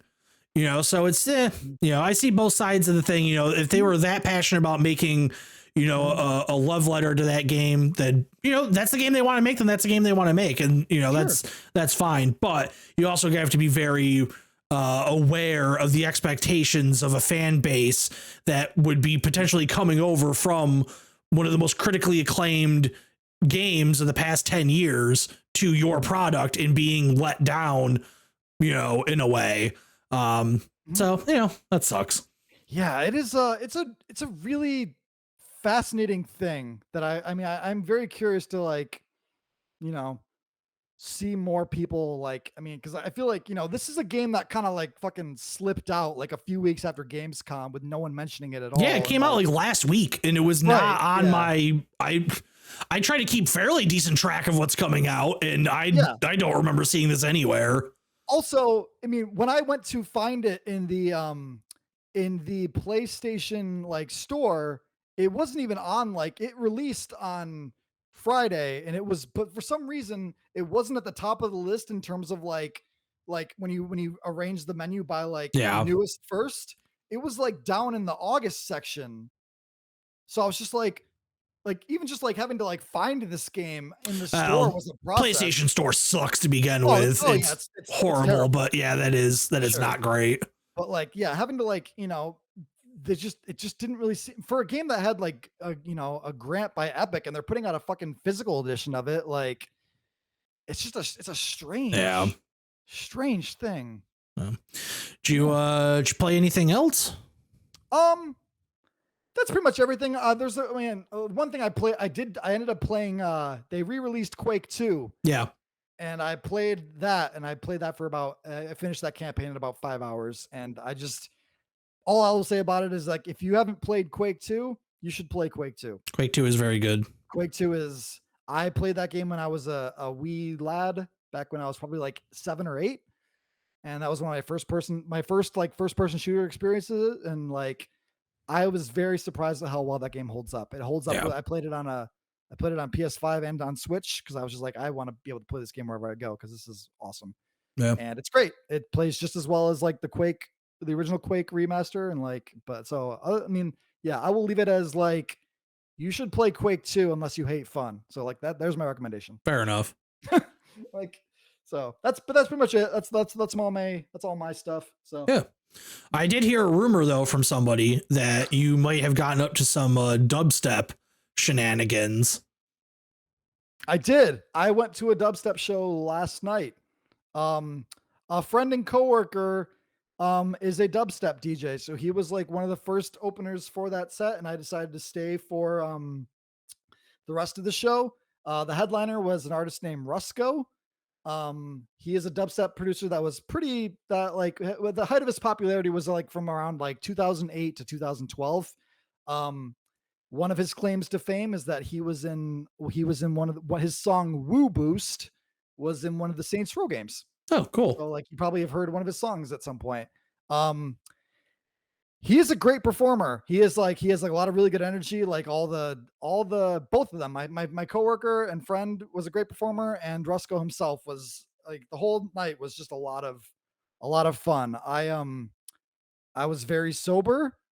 I was very sweaty towards the end of it. Like, I'm just like, I'm getting too old for this shit. Like, I'm 33. I'm just like, it is, I woke up this morning feeling hungover, even though I didn't drink. I was just like, man, I had a lot of fun. I had a great time, and it was fun. Like I was there with some friends, and like, they were all pretty wasted, but like, it was a good time. Yeah. Like, I was, that music is still, he played a lot of the hits from like the old days, and he's still like doing his thing. Like it was a really fun time. Like, it's just a good energy. Like, it wasn't like crazy crowded. I had to just, dance my face off, got some bass in my face, just did a whole, it was a good time. Yeah. So haven't been to a dubstep show since probably 2008. So I've never been to one. I wouldn't be opposed to going, but yeah, and it's at the height of its popularity. I never ended up going to anything. I remember when Skrillex came, this was after the big dubstep boom, but I remember he came at one point, and I was like, maybe I'd go to that. But I think where he ended up playing was just like a fucking field. And I was like, I don't really, it was, there was this venue that only lasted like a couple of shows. And I'm pretty sure it was just a field with a stage, because it was just like somebody that had land. And there was a couple of shows there. He was the first one there. And then they did somebody that was like, not a one-hit wonder, but it was like a band that had some radio play at the time. I can't remember who it was. And then they maybe did one other show there, and that was it. And it was like one summer. Like that was it. It's the same thing with the did you ever go to a show at the F Shed? No, I did not, but I know that my understanding is that Skrillex performed at the F Shed as well. I think it was like outside of it though. It was like, I don't think it was it actually, maybe it was at the F Shed then. I think it was at F Shed. I didn't go to the Skrillex show at F Shed. I wanted to, but I did not. Yeah. I know a couple of people who did went, and they said it was just like, it was okay. So I'm thinking of something else entirely then, but yeah, it was at the F Shed. God, it had to have been one of the last shows at the F Shed then. Yeah. I remember the venue. It was a very, very loud show, because of course it was Skrillex, but like, I remember that it was just kind of like the way that noise bled out to the surrounding area was just like, they're like, we cannot fucking do this again. Yeah. So like, I went to the very first show that was ever at the F Shed, and I thought it was great because it was at the time. So where we live, we have a couple of very small cap venues, where Davis went to go see that dubstep show is kind of like a mid-level thing. It doesn't get used as much as it used to these days. And then the F Shed was just this giant building. It was just a concrete building. It had poured concrete floors, and it had this, it wasn't like a permanent roof. It was it almost was like the same material as like a dome would have, just on a much smaller scale. It was like a very thin material layered over the top in kind of an arc. And it had a lot of problems for that show. The fact that it's a poured concrete floor got really rough because when people started spilling drinks, it got very, very slippery in there and very dangerous a couple of times. There were some pretty big injuries at that show. They ended up having to like cart people out like to ambulances. As people were just slipping constantly on beer or water or whatever was on the floor. But I remember the acoustics actually being pretty damn good. Sure. And so I was kind of hoping it was going to stay around because it was at the time, aside from like our sports arena that we have, the largest concert venue we had. And then it went away. So now we don't really have anything in the middle. We have, a couple of smaller things, one that's a little bit bigger where you went. And then the next step up is a 7,000 seat sports arena and our amphitheater, which holds about 17,500. Right. So there's like nothing really in the middle anymore, which kind of sucks. Yeah, that's true. Is Spark still a thing? Are they doing? No, that's long gone. Long gone. It was like in high school when that went away, I think. Oh, really? Yeah, I'm pretty sure. Spark Art Space. Yeah. Yeah. I wonder if people are still doing shows at the community center in Westcott. So they moved it over. There's a place called like the Silver Street something, and that's where all the hardcore shows are these days. And I've seen footage and pictures, so I haven't been to one, but I've seen like pictures on the inside. But yeah, the Westcott Community Center, that was like back in the day, that was like the legendary hardcore venue here. Where it was like you were kind of making it if you got to play on one of those shows. Yeah. It had no stage, so you were just on the floor with the band, and I saw a lot of shows there. Yeah. I performed there, and then I saw a lot of shows there, and then I was actually the photographer for a show there, so I kind of saw it from different experiences over the years. And that's awesome. Yeah, it was a cool venue, a cool little spot. Like, I liked it. It was very small. Very small. Spark is also small, but like it was, I think for hardcore shows it was pretty perfect. I don't know if like people were still like trying to perform at like Elks clubs or anything like that. Like that was the thing people were still doing. So when I was in high school, all the shows, the big hardcore shows would be at the community center, and then the smaller ones would be at the VFWs or the Knights of Columbuses. Right. So I would go to a lot of those. I played at them, and then I also booked shows there. And then I mean, like every weekend on a Friday, Saturday, there would be, I think there was probably a good 2-year stretch where the Knights of Columbus in Oswego, which is the other big college town, probably every weekend for a good 2 years, there was a hardcore show. Nice. And I just go every week. So I ended up seeing, there were like some bands that I legitimately probably saw like 30 to 40 times because they would just like, they were local opener. They would just always be, just always on the bill. That's awesome. Did you ever see like Earth Crisis? So Earth Crisis was broken up by that time, but I did see the offshoots. I saw Path of Resistance and Freya, which were the before they got back together with Earth Crisis. That's kind of where they splintered off. Cool. So I did see like Carl, the lead singer of Earth Crisis. I saw his like other band. Oh yeah, that's awesome. Yeah. Yeah. So yeah, fun times. Saw a lot of bands that ended up blowing up that were super small. I saw a Mirror before they were a thing. I thought they fucking sucked, and I think they fucking suck now. So that opinion never changed. So speaking of bands that suck that are coming here, like I saw that Falling in Reverse is coming here. Yeah, they're playing the amphitheater. Great. Yep. That's all I have to say about it. I'm just like, why? Anyway, what have you been playing? I'll get through my stuff quick. So Xenotilt, which is the sequel to Demon's Tilt, it's a pinball game, like over the top pinball. I have a video up on the channel, and I just recorded that video a couple nights ago, so I haven't played any more of it. My opinions haven't changed since putting it up. It's super fun. It's bright, colorful. It's very fast paced, a little bit hard to keep track of what's going on at times, but I also didn't dig into that accessibility menu to see if maybe there's a better way to highlight the ball. The ball does have a soft glow around it to help you a little bit. But especially when you hit like the multi-ball and the balls are at different stages, it zooms out and it's very easy to kind of lose track of things, because the screen is zooming in and out, not like to an uncomfortable degree or to a rapid pace, but it's just like you're very focused on this one thing. Oh, I triggered the multi-ball. Now all of a sudden it's zoomed out and it's like, oh, wait, where? So if you watch the footage that I put up, like at one point, I did not realize I had triggered the multi-ball until I started seeing them all kind of trickle down because I wasn't playing the bumpers on the upper level where they ended up. And I was like, oh, shit. Oh, okay. But I think it's a really fun game. I'm certainly going to play more of it. I just need to find the time with what else I've been playing. Do you generally like do you usually like checking out like pinball video games? Yeah. I don't know lots about, because I know you like pinball, but I don't know like how you so like the original ones that came out like back when I was like really importing stuff, I got like Devil's Crush and Jackie Crush, which are Super Famicom pinball games, or maybe Devil's Crush was TurboGrafx and Aliens Crush was Super Famicom. I can't remember, but I ended up getting all of those and played those. And I played like Crew Ball, which is the Motley Crue Sega Genesis pinball game. There's the Sonic pinball game.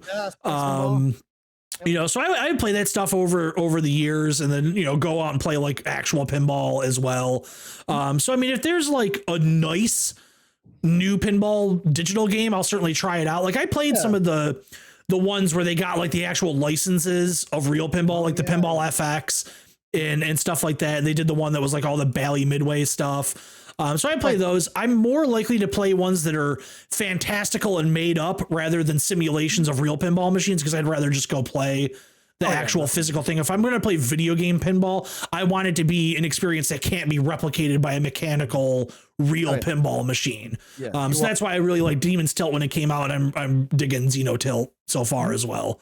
Is it just on PC right now, or?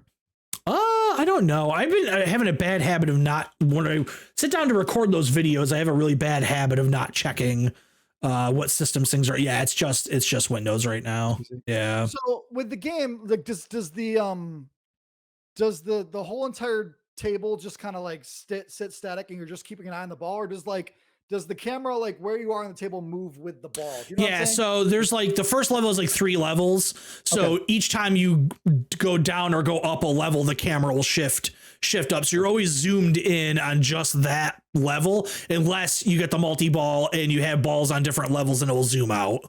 Okay. So it's a very like vertical game. Okay.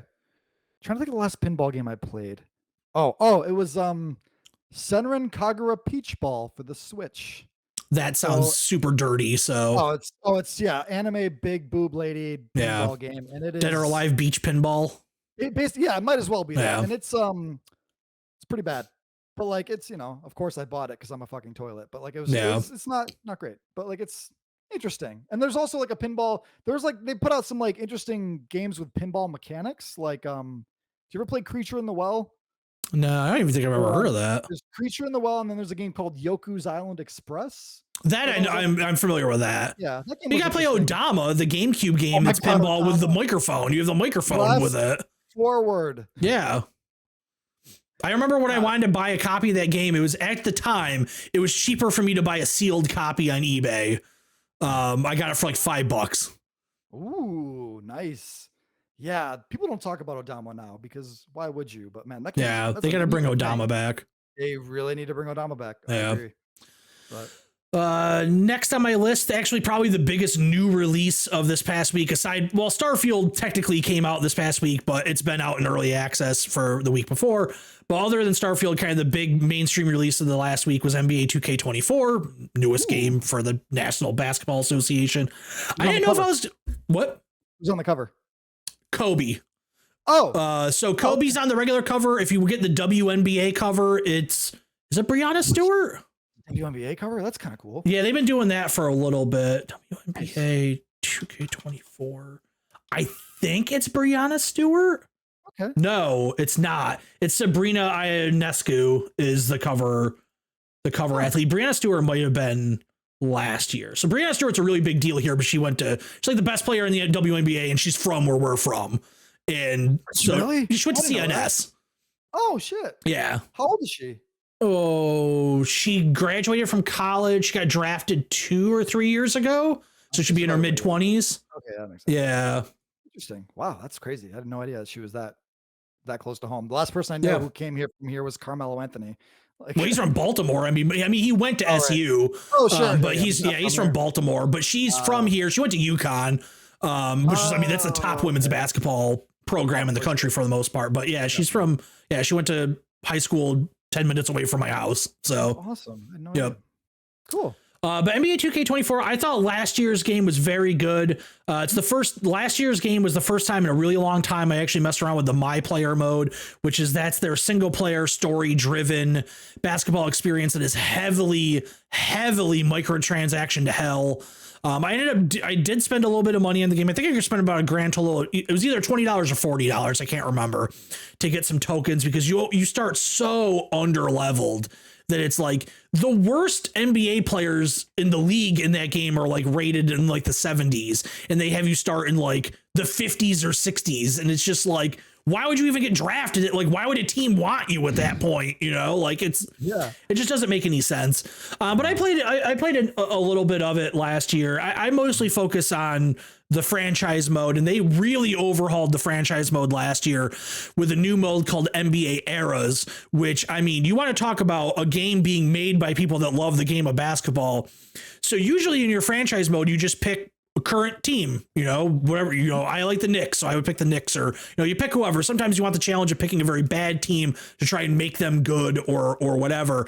And you're playing with the modern rosters, the same schedule that they're about to go into when the season start next month. But they did this mode last year called Eras, where you could start in the 80s, early 90s, or the 2000s, or modern, and it would have the correct uniforms and logos of the time. The visuals would change, so they would look like they were on an old TV. The announcers would change. They recorded separate voiceover to have the announcers talking about things at that time.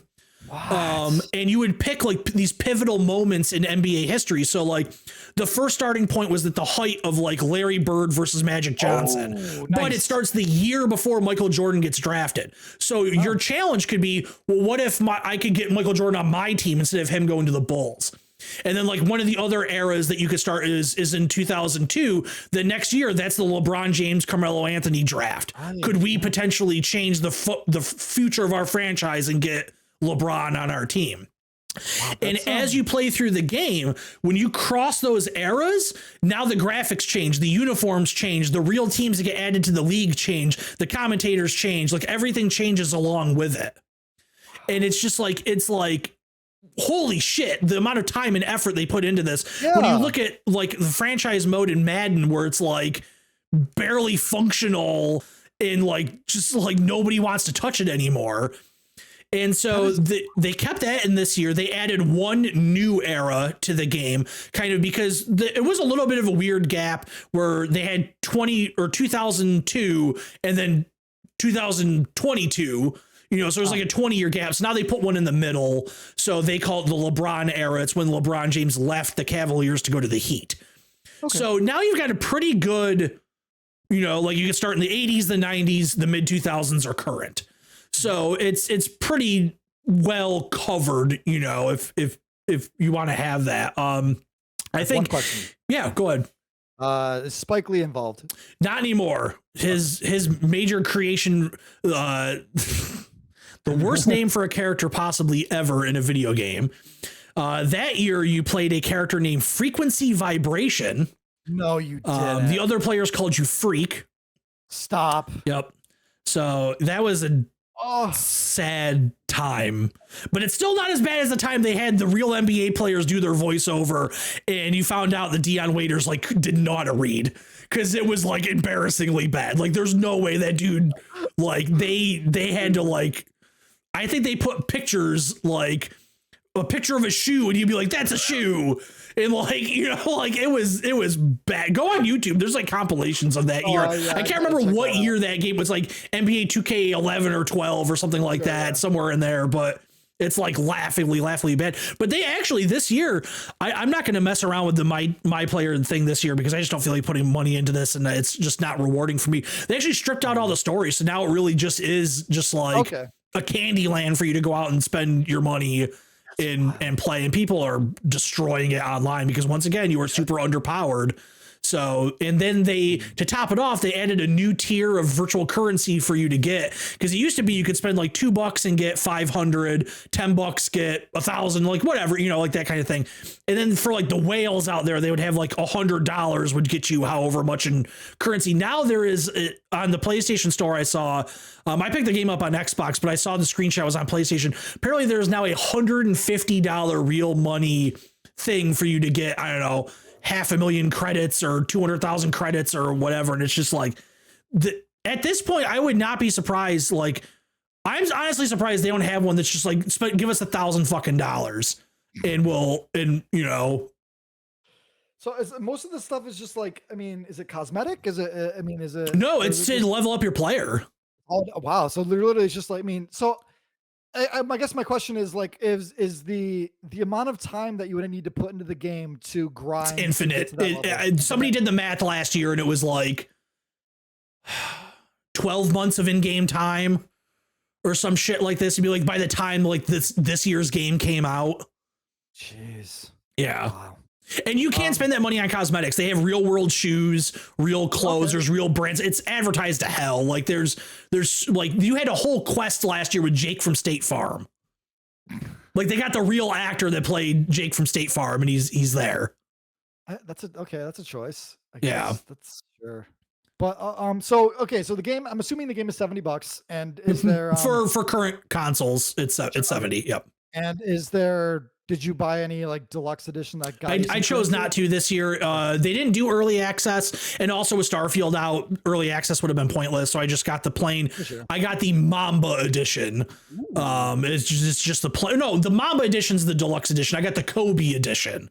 Okay. So it was the Kobe edition, the Mamba edition, which is $100, and then there's the $150 version of the game, which sort of isn't that bad of a deal, because the $150 version gives you a year subscription to NBA League Pass, which is, if you buy it through like your cable provider, I think it's like $150 on its own. Like it's fairly expensive. So that's not, not terrible. But I think gameplay wise, the NBA games more so than any other sports game, the show is close for baseball, but the NBA games, I mean, they are really very, very good gameplay wise. They play like a real game of basketball. They feel like a real game of basketball.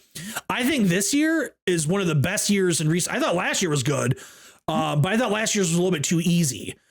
This year's is very challenging. I'm playing on, normally I crank the difficulty up. There's like, there's like normal, and then there's like superstar, champion, Hall of Fame, like whatever. It keeps getting harder and harder. Last year I was playing on the absolute hardest difficulty, and I was still winning games by like 50 points.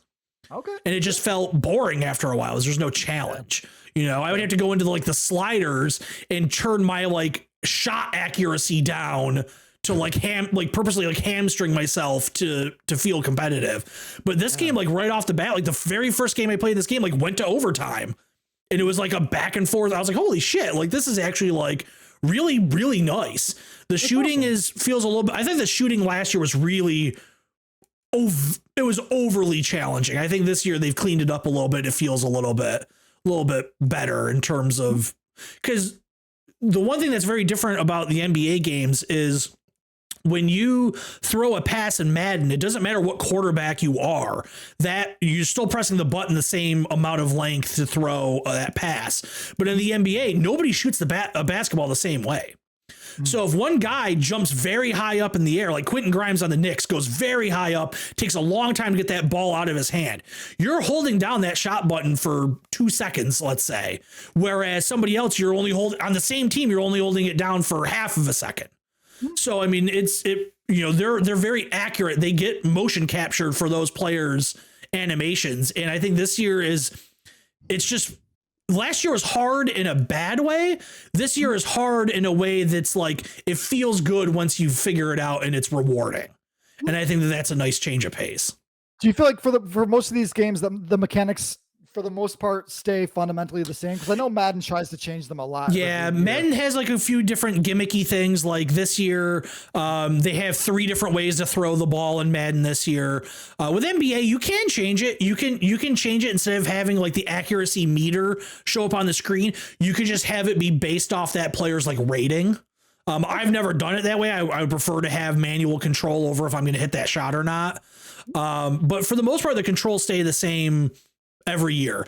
I've got to memorize. I play the game every year, so I have them memorized in my head, and I can hop right into the brand new version of the game, and I'm still understanding. Everything still pretty much works exactly the same way. I think it's really cool that they're able to find a way to make it so every single player feels distinct. Yes, every player. I mean, there are certainly samey players, but in terms of star players, they all feel different. Yeah. Yeah. That's awesome. So, and I'm not sure how up to date they keep like rosters in that game. Every week. Super on top of that. Every week they change it? Every week. Yep. Wow. Yeah, that stays live throughout the season. Okay. Yep. And there's not really there's no competition for the NBA games at all. They do not have an exclusive contract. But EA stopped making NBA Live because 2K was just outclassing it just so much. I mean, these games really are very good. Oh yeah. Yeah. From I know people give shit to Madden a lot, and I don't know how well FIFA has been doing for the past few years, but it's the biggest game in the world. Oh, for sure. Yeah. I just don't know if people are like really if they're making changes to FIFA that people are reacting really poorly to. Or this year's game is coming out soon. I think within the next couple of weeks. I believe this is the first one that's no longer called FIFA, so there'll obviously be some changes there because they no longer have the FIFA license. I didn't know that. Well, FIFA is like a super shady, shitty corporation. Like they've committed essentially like war crimes, and they just wanted to charge EA too much money. And they're like, fuck it. We don't need it. We just won't put FIFA in the game. We still have every other soccer team on earth. We don't need the FIFA license. So it's just going to be called EAFC instead. Okay. Or can we bring back like the winning Pro 11 series? I mean, they were still making them up until not that long ago. They changed it to like a free to play thing, I think, in the last iteration. But those games, there were years where winning 11 was fine, and there were years where it wasn't. But it just wasn't going to compete. Once FIFA got the Ultimate Team, which is their like blind box, Magic the Gathering booster pack thing. Yeah. Once that took over and nobody else really had that, I mean, it was just off to the, they make so much money off that. It's insane. Oh yeah, definitely. But NBA is good this year. I've only played a few hours, but I'm really enjoying it. I've said it on the show multiple times, sports games, I turn them on mute and that's my podcast or YouTube or whatever game. And, great for that for sure. Yep. Trying to remember what even like the last NBA Elite game. Or no, it wasn't NBA Elite. It would be NBA Live. Oh, the last one was called NBA Elite. That was the game that got canceled, but a few copies got out there, and they go for like $13,000 on eBay. Right. Yes. Yeah. So it was Elite 12 or 13, I think, was what it was. So it's been about 10 years. Jeez. Yeah. It was a PS live game since? 3. No, there were live games. That's right. They did bring live back. That's right. There are Xbox One live games that are on Game Pass. Oh, so it would have been, but they've been gone for at least like 5 years, I would say. Yeah. Okay. Oh, good. I'm glad. Yeah. Like everything I've heard about like the gameplay of like 2K has been like very positive. Like people seem to really, those games always play super well. The microtransaction stuff sucks, but the actual playing of the game of basketball is very good. And I mean, it's good. It is a little odd. I wish they would release it a little bit closer to the start of the season. I mean, the season doesn't start until like the last week of October, and the game comes out the first week of September. So I wish it was maybe a little bit closer, to when the season actually starts, just because, like I'm not really thinking about basketball right now. Like baseball is still happening. It's still, we're still in summer. So I'm like, I haven't switched over to basketball yet. So it's just a little, a little disconnected there. Yeah, that's valid. Yeah. Cool. The only other thing is for the sake of time, I'll keep it brief, but playing more Starfield. I'm really falling in love with the game, despite the fact that it has some issues that I think are absolutely unforgivable that need to be fixed immediately. Yeah. I think it's very, very sad that they shipped the game without some things that every game should have that's of this genre. The fact that there are no maps, like I remember hearing you talk about it on like the last week's show. I was blown away that they didn't fucking put like, that's crazy. Yeah. How big these games are to not have a map. Like just it's really bizarre, but I'm really enjoying it. I'm getting close to my 24-hour mark. I'm probably at 22 or 23 hours.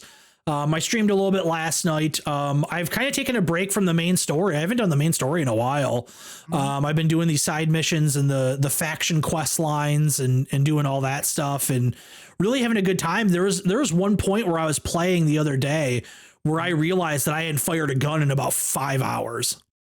Really? Yeah. What have you been doing instead? Just doing side missions that didn't require combat. You're just kind of talking to people. And yeah. Just my build for the character is a very like negotiation, persuasion kind of guy. You know, I put a lot of points into that. I'm wearing like clothes that gives buffs to persuasion and talking your way out of a situation instead of combat. And yeah, it was just, you know, it's, that game is what you want it to be. You know, the people that are complaining about stuff, just, you know, I'm sorry that the game isn't what maybe you thought it was going to be, but you get what you put into it.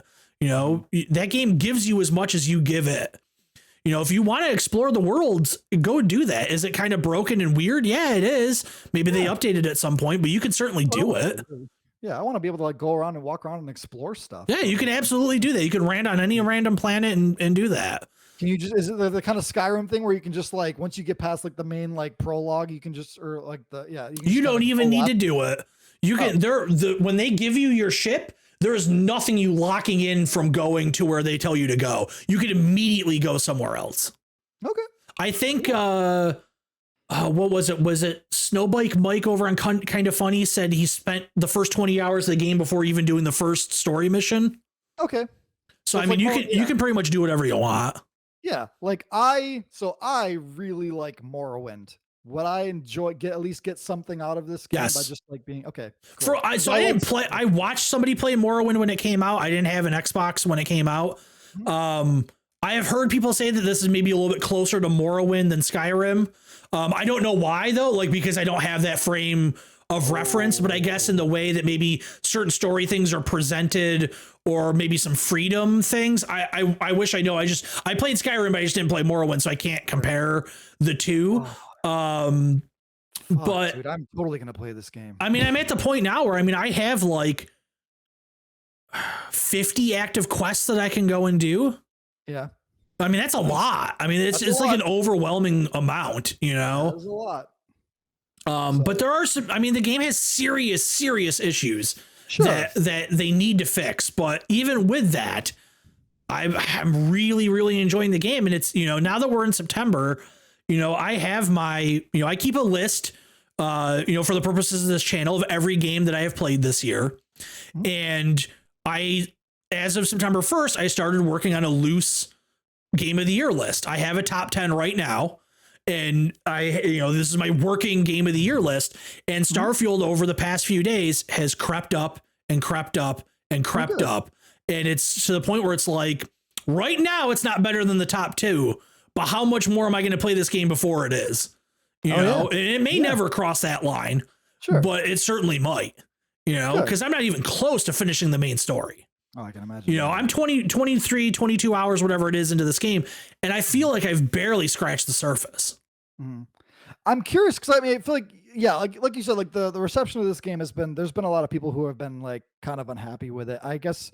But I don't think I never really got the impression throughout this game's like marketing and like people talking about it that it ever misrepresented what it was. I think they probably should have walked back a few comments that they had said, not necessarily in like the marketing with like trailers and commercials, but in like interviews and things like that. I think maybe there are some things that they probably shouldn't have said. Do you think a lot of people were expecting like No Man's Sky? Yes. Yeah. I think a lot of people thought it was going to be No Man's Sky, and it just isn't. I just don't think that's not what it's trying to do. It's just not. Okay. Yeah, because anytime anybody has ever said like it's Skyrim in space, and I'm just like, that sounds fucking awesome. Let's do it. I mean, that's accurate. Yeah, you know, it's not, they're not reinventing the wheel. It looks and plays like every other Bethesda game. At least the modern Bethesda. Yeah. Do you feel like it's a little bit more polished than some of those other games have been at launch? Yeah, it's the least buggy game of theirs that I've played. Although right now I am having my first truly weird bug. My companion, so you don't have to, but you typically have a companion that's going around with you. And she has an ability that when she crouches, she turns invisible. Well, she crouched, turned invisible. Then when she came back up, her head is still invisible, but the rest of her body is there. And so it's like, that's kind of like the first like major weird thing, you know. There's some like clipping issues and stuff here and there. A lot of characters don't turn around when they talk to you, or turn around very slowly. You have a lot of conversations with like the side of somebody's face or the back of their head. Yeah, it's, you know, a lot of that stuff, but the game hasn't crashed. I actually, you know what? No, I had my first pathing error yesterday morning when I was playing, where I just had to reload another save, like for a few minutes prior, and it was fine. So that was the first time that happened, and that was 20 hours into playing the game. So it's not too bad. Yeah. That was actually, funny enough, during that mission was the mission where I was going after the lost starship Syracuse. Ooh. Did you find it? Yes, I did. And it was I was like, of course, the Syracuse reference in this game is a crashed ship in a post-apocalyptic robot wasteland filled with deadly creatures. And I was like, oh, of course it is. That sounds like Syracuse. No, I'm kidding. Yeah. I'm glad. Yeah, that's awesome. I'm glad that you're enjoying it, and because I know you had you felt, it seemed like you were a little underwhelmed with it at first from your just because it had so many issues. It's so many up front that, you know, it's not issues that you're running into as you further play the game. It's issues that are all right there, right in the beginning. So, I mean, it's just like a massive, just like blast of weird game design right up front that you have to like figure out your way around. Do you get the impression that these are things where they just kind of ran out of time, or they just like, these are things that I just think they didn't think that they were important? Because there is no way through all of the QA testing that they did that somebody didn't bring up the fact, why don't we have a map? There's no way that was never brought up. I believe it. Yeah. I think they just thought it wasn't that big of a deal. Yeah. I mean, if the only justification for not having a map would just to be to encourage you to make it so like the signposting is so good where you don't need one. And the signposting is okay to a degree, but not great. The only planet that I have memorized is the planet Neon, and that's because it's a straight line. It's just a hallway. So even if I can't remember exactly where something is, I can walk past it eventually, because I can only go from point A to point B. But like the bigger cities that are laid out more like a traditional city, there are a few stores that I've only been to once because I can't remember how to get back to them. And it's like you run out of ammo so fast that like every time you go through like a big combat thing, it's like, okay, well, let's fly out to, you know, a planet that has a store with ammo. Well, I don't remember how to get there now. Or I don't remember where the planet is because there's no map. Like to have a bad map is one thing, but to have no map. Yeah. That is a choice. Yep. So, but I am really enjoying it. You know, I'm going to keep playing it. You know, there's only one kind of big release coming out this week that I'm going to spend very little time with probably. So there'll be another week of just not having to really worry about anything else. So it'll probably be the primary, aside from NBA, you know, I'll be playing NBA, but you know, what's the big release? The new Crew game comes out, the racing game. Crew Motorfest comes out on Thursday, I believe. Jeez. And then next week is Mortal Kombat. Right. Yes. Well, this week is Mortal Kombat if you bought the super expensive version. I did not. Right. So I have another week. To go until Mortal Kombat. Yeah, I think my next game I'm looking forward to the most is Lies of P. Yeah. Which is also this month. And then that's I think there's probably more stuff that I'm not remembering, but yeah, I mean, you know, there's some big games coming out. You know, Payday 3 is this month. Mortal Kombat is this month. You know, there's a bunch of stuff, but I mean, I'm really October 20th, man, when Spider-Man 2 comes out. That is like the next big thing. You know, I took a day off of work for Starfield. I'm taking a day off for Spider-Man. So I mean, I am super excited. Sick. Yeah, I forgot that is very soon. That's right. And then I think like if I'm not mistaken, Super Mario Brothers Wonder comes out that same. It's the same day. Yep. Same day as Spider-Man, and then the next week is Alan Wake 2. And there's something else the same day as Alan Wake 2. The new UFC game is the same day as Alan Wake 2. So, I mean, 4, you know, in their own way, popular games, you know, coming out in essentially a 7-day period. Yeah. And then there's some remake of some like Mario RPG that no one cares about. I think it comes out in like November or something. Is it November? I stopped paying attention to it. I'm kidding. I think it's November 3rd, I believe, is when that comes out. I would be, it's my favorite game of all time. I'm kidding. But I mean, I don't have a Switch, so how excited can I really be? Sure. I'm not going to play. I don't think I'm going to end up playing the game. So it's like I can only be so excited about it. And I saw enough of the changes where it's just like it's not what I don't know if it's what I want. I really want you to play it, so I will just lend you my Switch to play it because, like, I have plenty of other means to play video games. So I will definitely buy the game just to like let you play it. We'll see. Yeah, I want to hear your thoughts on it. I want to hear you go off on it. I'm curious to see how it turns out. But yeah, video games. Yep, there are lots of them. Mm-hmm. All right, so we will be back in just a moment. We'll get through. There's not too much for the news this week, so we'll kind of blast through it. There just wasn't much happening this week, but we'll be back in just a moment with the news.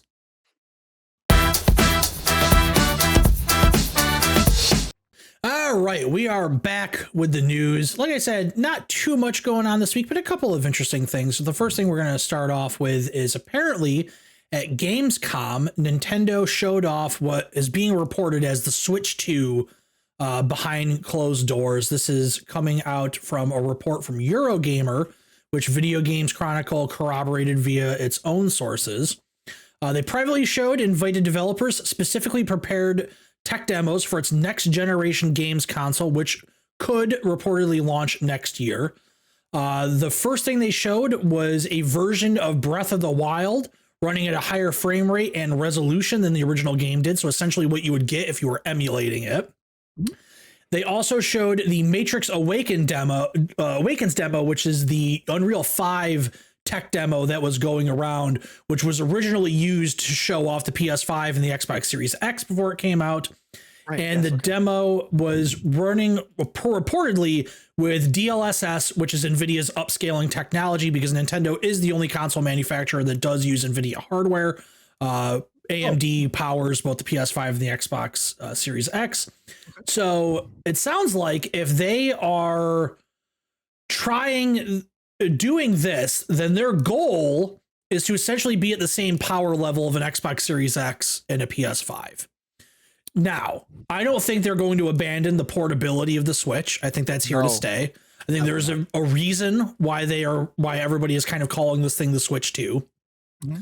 That being said, what is this thing going to look like if it's that powerful? Is it going to be so much less powerful undocked, and then the dock is going to somehow amplify it, maybe through DLSS to upscale everything onto a television?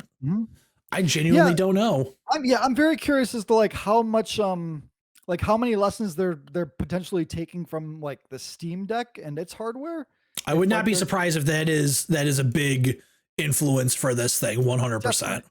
Yeah, like because I know the Steam Deck made a lot of really interesting choices to like make a lot of those games run well and also make them run well portable. I don't know if there's I've never really looked into like the Steam Deck in terms of like how they, because I know there's like a dock for it to hook it to a TV, but I don't know if there's any like additional power that comes from like. No, it's just like it's just like a way to bypass into it. Yeah.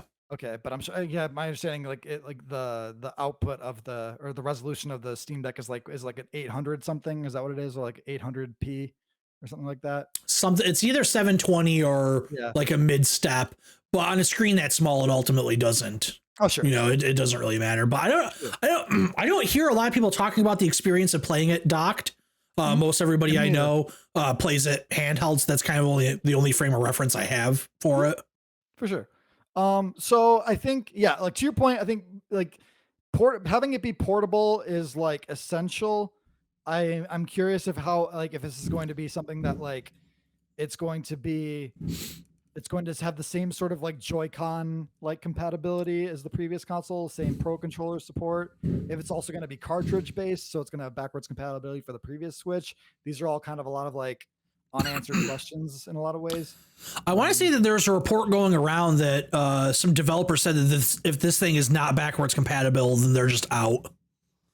So I imagine it's going to have backwards compatibility. Yeah. I assume that these are probably still going to be cartridge. Yes, it's kind of a outdated nomenclature at this point, sure. SD card looking thing. I think that's probably to stay. I don't see them abandoning that. I don't know what, I haven't had to buy SD cards in a little bit, but I assume that there's probably there's gotta be some of like super high capacity, one out there. I think the biggest one I own is like 128 gig or something just like for an SD, that. you just have Yeah. an SD card. Yeah, that's wild. So I assume that it's doable because I mean 128 gigs that covers Starfield, you know, a game of that size. I mean, ish, because there's always, you know, you always lose some space on, you know, no hard drive is 100%, you know, you can't fill it all the way up.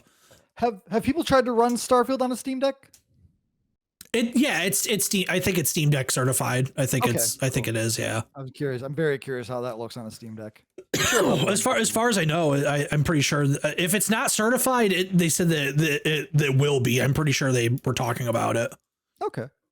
But yeah, I think that, you know, I think that's the biggest concern people have is that, like, you know, the Switch has been getting long in the tooth for a while now, like, you know, technologically, and just like the fact that it's 6 years old at this point.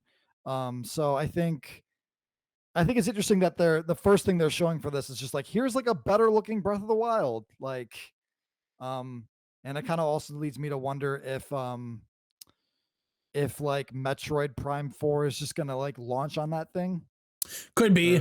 Yeah, I don't think that's a strong enough launch title, but I would see maybe that plus the next, for lack of a better term, like Mario Odyssey 2.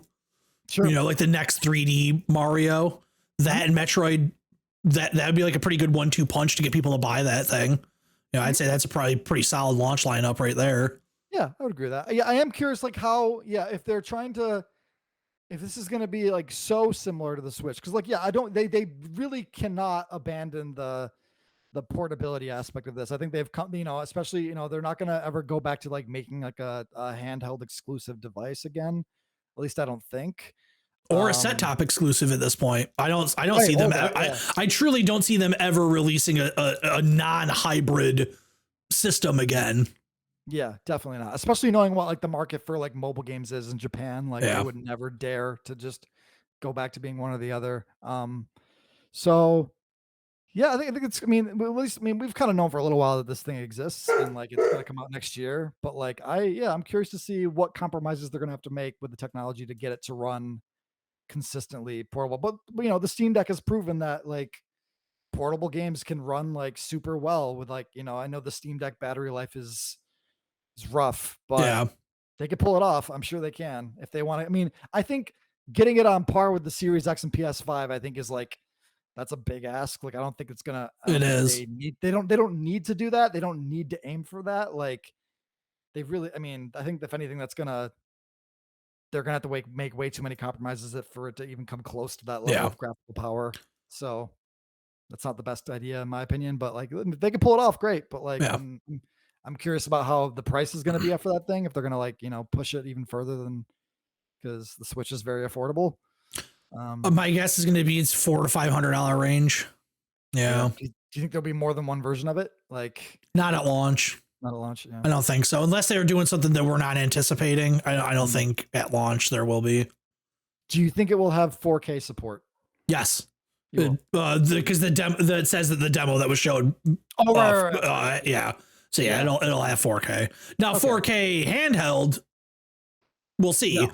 But docked, I would say if I imagine 4K handheld being a terrible experience of just like, here's like 45 minutes of battery life. It's also too small of a screen to be, you know, I have like my work supplied me with a laptop to work from home, and it's a very small screen for a laptop, and it's 4K and everything is tiny. I mean, it's impossible to use, really.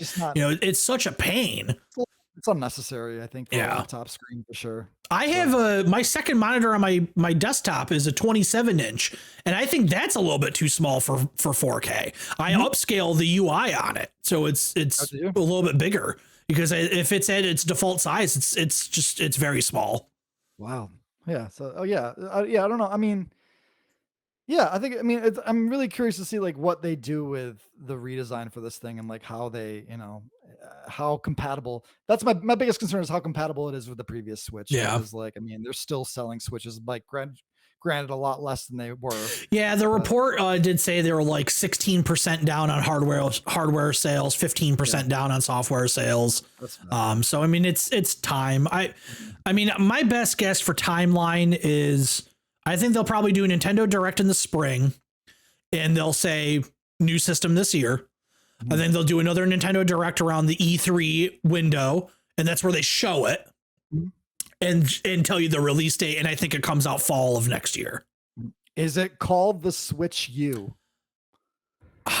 I know they would probably never do this. No. I think it would be cool if they called it the Super Switch. Yeah. Okay. Yes. I would love it for it to be called the Super Switch. Yeah. That'd be great. I don't think they will. Awesome. No. I think they probably will do the lame cop out thing and probably just call it, knowing Nintendo, they'll call it the new Nintendo Switch. Yeah, which that was would be the guess, dumbest possible thing. Yeah. Sure. I think Super Switch would be cool. Yeah, I would love Super Switch. That would be fantastic. And sell me gray and purple Joy-Cons or whatever they call it. Yeah. Yeah. Hell yeah. Because I'm sure it's going to be black. I'm sure it's going to be a black system. So sell me, you know, if they're still going to do the slide onto the side thing, sell me like gray and purple ones and call it the Super Switch, because not only will you get people to buy that system at $400 to $500 plus probably 2 games at $60 to $70 a pop, and then you're gonna have nutcases like me that would go and buy an extra set of controllers for no friggin' reason for $70. Yeah. You know, you're spending $1,000 on this thing. You know, true. Yeah. Yeah, I think Super Switch would be cool.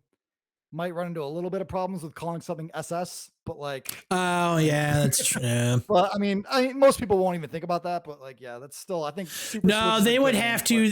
They would probably have to say like, no, the official initialism is NSS or something like that. You know. Yeah, but yeah, well, then again, I don't know. Japan has this weird fascination with Germany and anime, so maybe they'd be like super for it.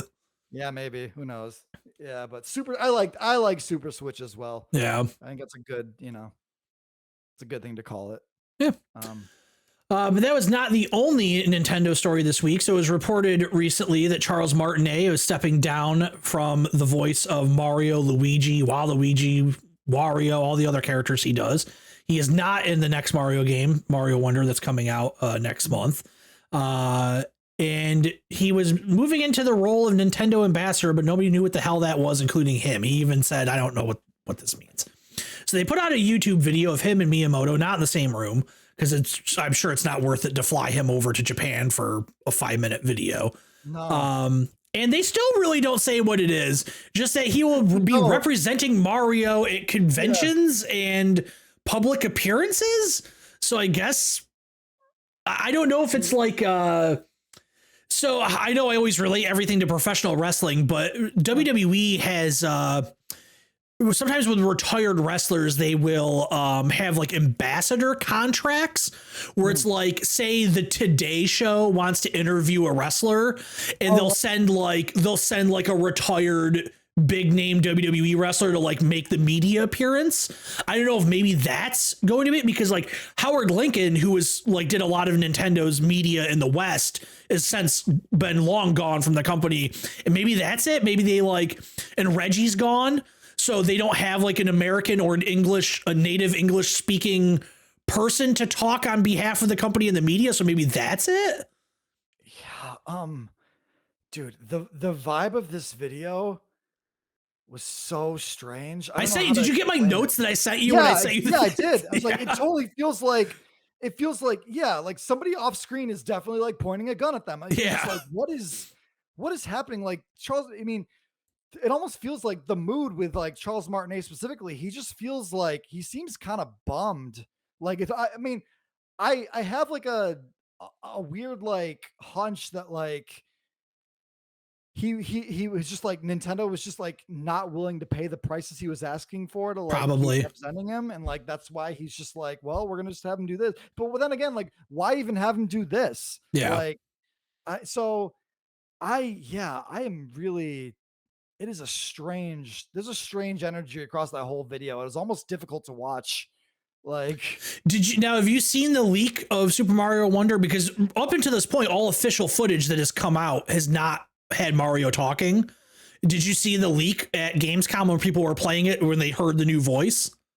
No, I thought like the most recent direct they did had his voice in it, but I wasn't sure. I didn't like actually. So from what I was to understand, that any voice you heard in the marketing so far was just recycled Martinet voices. And then when people were actually playing the game, they could hear the voices. It is 100% a sound alike. They are not going in a different direction. It sounds exactly like the voice that Martinet did. God, so that, yeah, like if they're keeping somebody who sounds exactly like him, but they're still keeping him in this role as like the face of Mario. There's something else going on here that like Nintendo is just not being transparent about at all. Yeah, it's weird because like I can understand because Charles Martinet is getting older and it gets harder and harder to do those voices, especially like when he has a high, he has a little bit of a higher register voice, I would say, but not that much. So he's obviously got to put a little emphasis on his vocal cords to get there. So I can understand if it was just like, hey, he's getting older. It's really hard for him to do this. Because I mean, like watch like modern day Simpsons. Those characters sound like very old at this point because it's a struggle for them to do that. But at the same time, Martinet really only needs to record a handful of voice lines because he's not doing pages and pages and pages of dialogue. Right. So I don't think it's an ability thing because in that video, he does the voice like in it. And so I don't think it's ability. There's got to be something else. And I think maybe you're onto something with like salary negotiations or something. Yeah. Like, I mean, because if he's going to be like, I mean, traveling around the world doing this Mario voice and meeting people, like, I mean, he's perfectly capable of doing it. Yeah. So, but if like, he can't just like, it's got me, that's what I imagine it is. It's just like the negotiations were such that like, and I mean, there hasn't been any, like, I've been like keeping like the closest eye on it as I should have, but like with the current writers strikes that's happening, has that like extended into VO acting for like the video games and stuff too? It has. Okay. Yeah. So I wonder if they were just like, he was like trying to use that as some sort of leverage for negotiating. Yeah, I think this happened before anybody went on strike. Okay. Because they've been making this game for obviously a couple of years and he's not a part of it. So they would have had to have made this decision internally at least a few years ago. Yeah. Yeah, that's wild. And we have no like we don't have any information on who this new VO artist is. I mean, there'll be credits in the game, I'm sure. Oh yeah, definitely. My best guess is it's probably going to be somebody you've just never heard of before. It's just going to be some random voice actor that they've hired. Chris Pratt. No. I mean, if they were going to all of a sudden make him like dialogue heavy, like if let's say they made a new Mario RPG, sure, fine. Go get him and Anya Taylor-Joy and all of them to do it. That's fine. But, if for the little like vocal quips every 30 seconds or so in a Mario game, it's just, I'm sure Pratt would take the pay. I'm sure all of them would take the payday. But it's just like that's like such a huge cost for so little return that it doesn't make any sense. And I think they really want a clear line between the Mario cinema characters and the Mario video game characters. Yeah, they definitely do. That's true. So there's and I will not have anybody keep talking shit about Chris Pratt. I like Chris. No, I'm not saying you were, but this thing where everybody's turned against Chris Pratt, I still find him funny. Yeah, no, he is totally fine. Like, as Mario, like fucking, I'm not so like gung ho about like defending the integrity of Mario's voice. Yeah. And I'm going to just be like, God, fucking Chris Pratt's fucking terrible. But like, I'm not. I thought he was fine in that movie. Sure. Yeah. The only bad performance in that movie was not his. I thought Seth Rogen phoned it in. Sure. But he kind of told him he was going to do that when they hired him anyway. So. Sure. Yeah. All right. Next up, we got 3 more stories and they're all pretty small. Back a couple of years ago, Machine Games, the studio that makes the modern Wolfenstein games, part of Bethesda, now part of Microsoft, since that thing, they announced that they were going to make an Indiana Jones game. And we haven't really heard anything about it since then. There was like a CGI trailer that came out with a logo, and that was about it. But apparently it's been leaking out that it is coming out next year. It says that Todd Howard, the head of Bethesda, said that they were about halfway through producing the game. They've got the whole Nazi killing thing down and they're doing a really great job. And they're saying that it looks like it will be out some point next year. I mean, I'm sure it probably will be. My biggest question is, because Machine Games is obviously, known for the Wolfenstein games or first person shooters. Is this gonna be a first person Indiana Jones?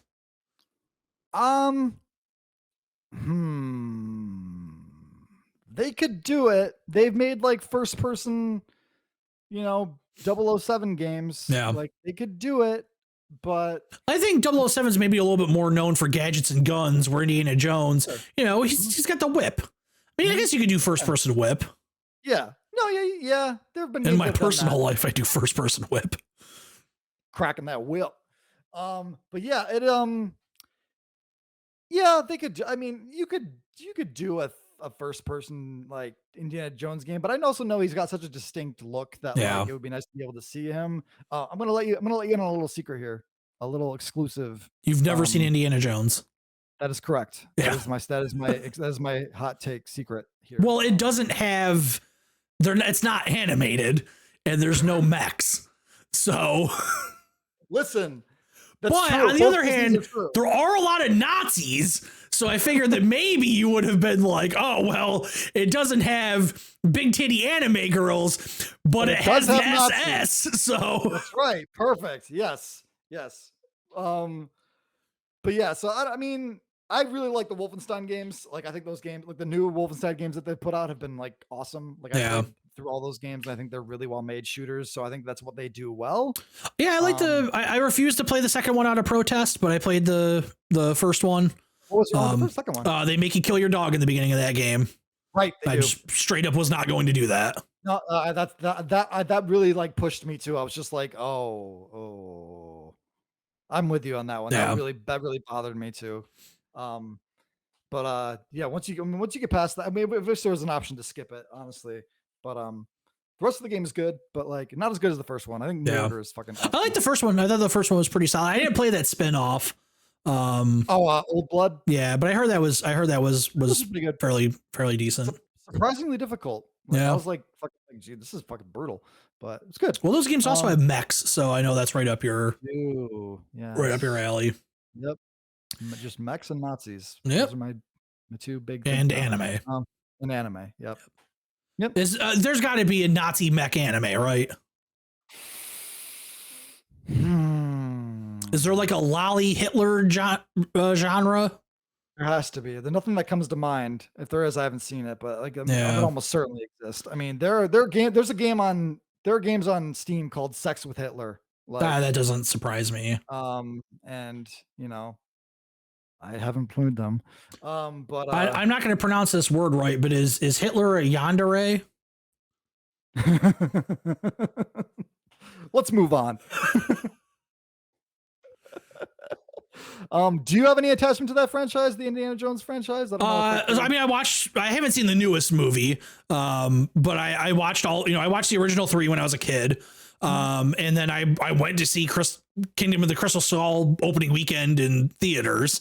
I didn't think it was that bad. I mean, it's not anywhere near as good. I mean, actually, the third one's not very good either. The first 2 are very good.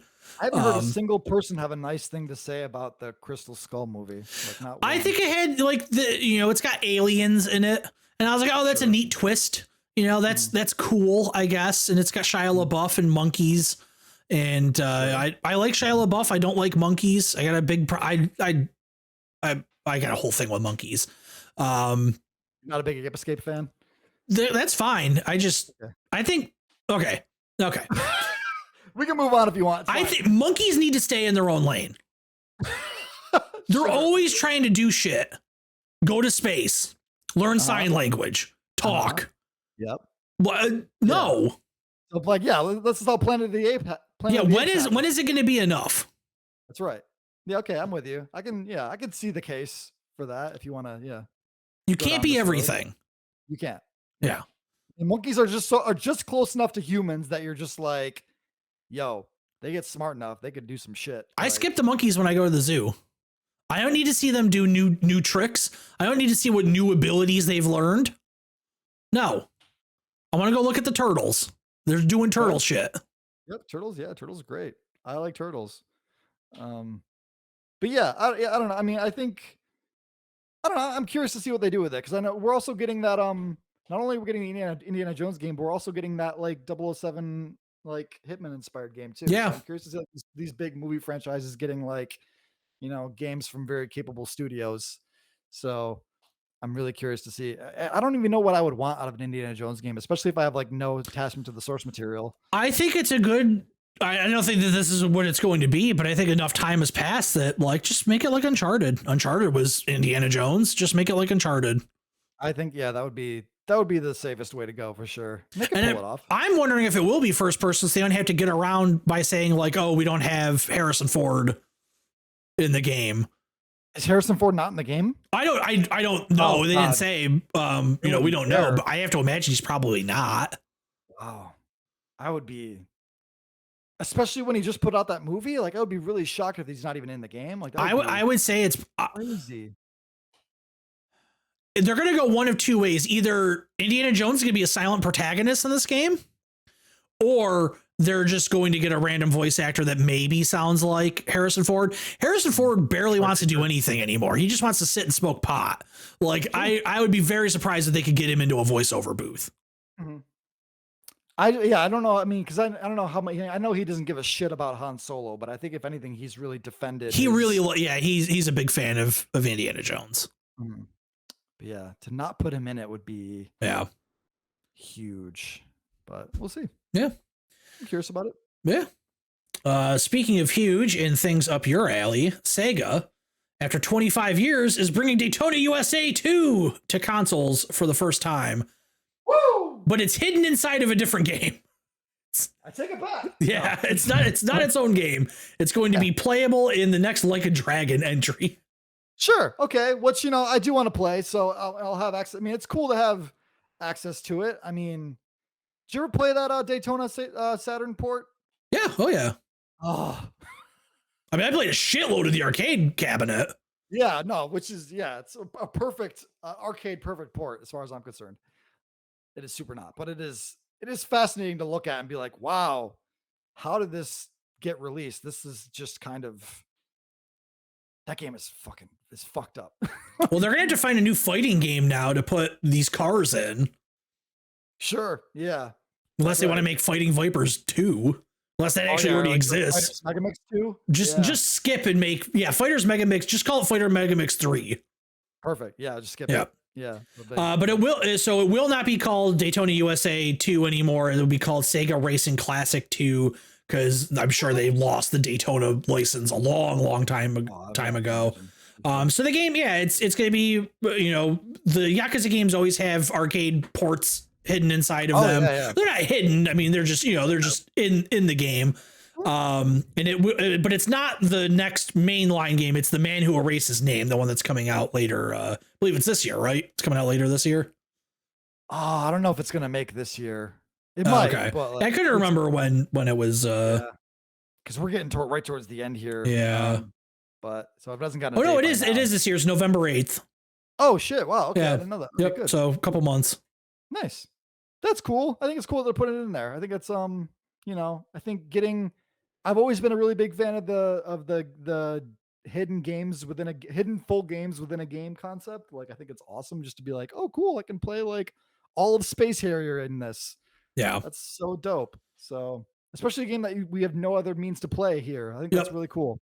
Yeah, it was supposed to come out on the Dreamcast and never did. It was kind of canceled at the last minute. Mm-hmm. The other arcade games in Man Who Erased His Name, actually, Fighting Vipers 2 is real. It is in the game. And then the other game, I actually have never heard of, Flicky and Galaxy Force. Oh, okay. So it both means I have heard of Flicky and I have heard of Galaxy Force. Yeah, I've actually never heard of either of those, unless they have alternate titles. They're very old. They're Galaxy Force came out on Genesis, and I believe Flicky also got a Genesis port. But like, yeah, those are Flicky or a bird. Holy shit! The Galaxy Force arcade cabinet is insane. Oh yeah, is it like a Darius kind of thing where it's just like it's like it looks like a flight sim. Oh, is it like Afterburner where it had like that crazy kind of, but instead of being like fully enclosed, it just has like metal pipes going over your head and surrounding you, and instead of like it's just like an exposed CRT screen instead of an actual cabinet. Ooh, that sounds dope. Yeah, that's nuts. That's pretty cool. All right. But yeah, I don't remember much about Flicky. I've played a little bit of it. But Galaxy Force is a shmup. of sorts. Yeah, I'm looking at Flicky. Yeah, it's not. Neither one are ringing a bell with Ringing me. bells. Yeah. Yeah. Yeah. Flicky is quite old. Yeah. But that's cool. Cool. I'm always happy for, more games that, we never had access to have come out here. Yeah. So bring it on. Right on. I'll be playing that game. Yeah. And then our last story this week, just a follow up to last week. Last week, the leak came out. The EA's next UFC game was going to be coming out. It has been since officially announced. The leak was entirely true. There wasn't any inaccurate information in there. The game is coming out on PS5 and Xbox Series X and S only on October 27th. There will be a deluxe edition of the game, which will have 3-day early access, as well as 3 DLC characters that you can get. As reported in the leak, it is leaving its previous engine, going over to the Frostbite engine, which is the engine that pretty much all other EA games are on. It's going to be rated M, like was reported, because it's going to have such, they're going to redo the damage models in the game with the faces to make the damage look more accurate. And because of that, it's pushing it to an M rating. Okay. So the leak was pretty much entirely accurate. And just everything got confirmed this week. I didn't see a cover athlete. There are 2 different versions of the game. Okay. Israel Adesanya is on the deluxe version, which great timing because he lost last night in a massive upset. And then the 2 regular cover athletes are Valentina Shevchenko is one, and I don't remember who the man is. Okay. And it doesn't say in this article. I can't remember, but I know it's Valentina Shevchenko and another Russian or Eastern European fighter, I believe, is on the cover. Cool. I don't follow UFC as close as I used to. I certainly couldn't name you their champions off the top of my head. But I don't know. I had a lot of problems ever since EA took over the franchise. They've had 4 games to kind of work out the kinks, and they haven't been able to do it yet. I don't know if this one's going to do it. We'll see. But I've never played any of the UFC games. I don't know how. If you're not a fan of the sport, there's really no reason to. Sure. That's fair. They're so overly complicated. It's not like even if you don't like pro wrestling, you can go into a multi-man pro wrestling video game match and just screw around and probably have fun. But the systems are so complex with a UFC game, and it looks like they are trying to simplify the controls with this game. But I mean, unless you understand how the sport works, I don't think that they are really like pick up and play games. Like they just unfortunately aren't. Sidebar. Yeah. Did you check out the Battle Royale mode they added to AEW Fight Forever? Not yet. It also has barely any player. The player count is so low. They at one point, I think at one point it got down to like 20 people on Steam or something. So yeah, I haven't checked it out yet. Maybe I will. Maybe, this week there's not a lot going on. I don't want to make any promises, but there's not a lot going on with video games this week. So I'm not sure what games I'm going to be covering on the channel. So maybe if I can get into it, try and do something with it, but I don't know. That thing is wild. That thing sounds wild. Yeah. Yeah. Has that game like improved at all? Have they tried to add more to it? Or have you They've added like some of the characters that if you were a nut, moron like me and bought the expensive version of the game, they have since released a couple of those characters that were DLC. But as far as I know, it's been a while since I've turned the game on. But as far as I know, there have not been any gameplay improvements or patches or anything like that. God, what's the name of that big dude with the tattoos who was in I Think You Should Leave? We saw him Brody King. Yeah, is he in it? No. The roster is woefully outdated. It's really outdated. Some of the wrestlers in there are that are still with the company that are in the game. They are wearing the ring gear and have the music that they did 3 years ago. Oh God, that's rough. The current AEW tag team champions that have been in the company for multiple years are not in the game. Let me guess who it is. I don't know enough about AEW, but let me guess. Is it the Bucks? No. Is it those dudes who do the scissors thing? No. They were champions at one point, but not now. Were they? Okay. They are actually, I'll give you half credit. They're, along with Daddy Ass, they are the current Trios champions, but not the tag team champions. Oh, okay. The current tag champs are FTR. Okay. Oh, right. Okay. Yep. You can tell them apart because one is bald, one has hair. So FTR bald, FTR hair. FTR hair actually just recently got in legal trouble. He flashed a gun at somebody during a road rage incident. As you do. Yep. Boy. So yeah, wrestling's been real fun lately. Yeah, I can imagine. Yeah, God. Crazy. Yep. But yeah, I mean, cool. I mean, we'll see how UFC turns out. Are they gonna make that a Game Pass thing? No. It'll be, so 1 year from then it'll be on EA, the EA Access thing. So it'll go on Game Pass. Then it's usually about a year, maybe 14 months, and then it hits. So yeah. Cool. But yeah, that's gonna wrap it up. Thanks for hanging out with the show with us, and Davis, of course, thank you for stopping by and doing My this. pleasure. Coming up on the channel this week, probably, to be honest, not much. There will be a new episode of Full Motion Sickness tomorrow on Tuesday. But beyond that, I'm going to try and take the week to kind of just do some behind the scenes stuff. I really got to get some scripts written and get some stuff ready so I can start making some other videos. Videos for this channel, but other stuff. And then next week, we'll be playing Mortal Kombat and checking that out. But yeah, probably not too much going on the channel this week outside of the video tomorrow, and then I'll probably try and get a short or two up and do that. So that's going to wrap it up for today. Like I said, Davis, thank you once again for doing this. Thank you for having me. Yeah. And we'll see everybody again real soon.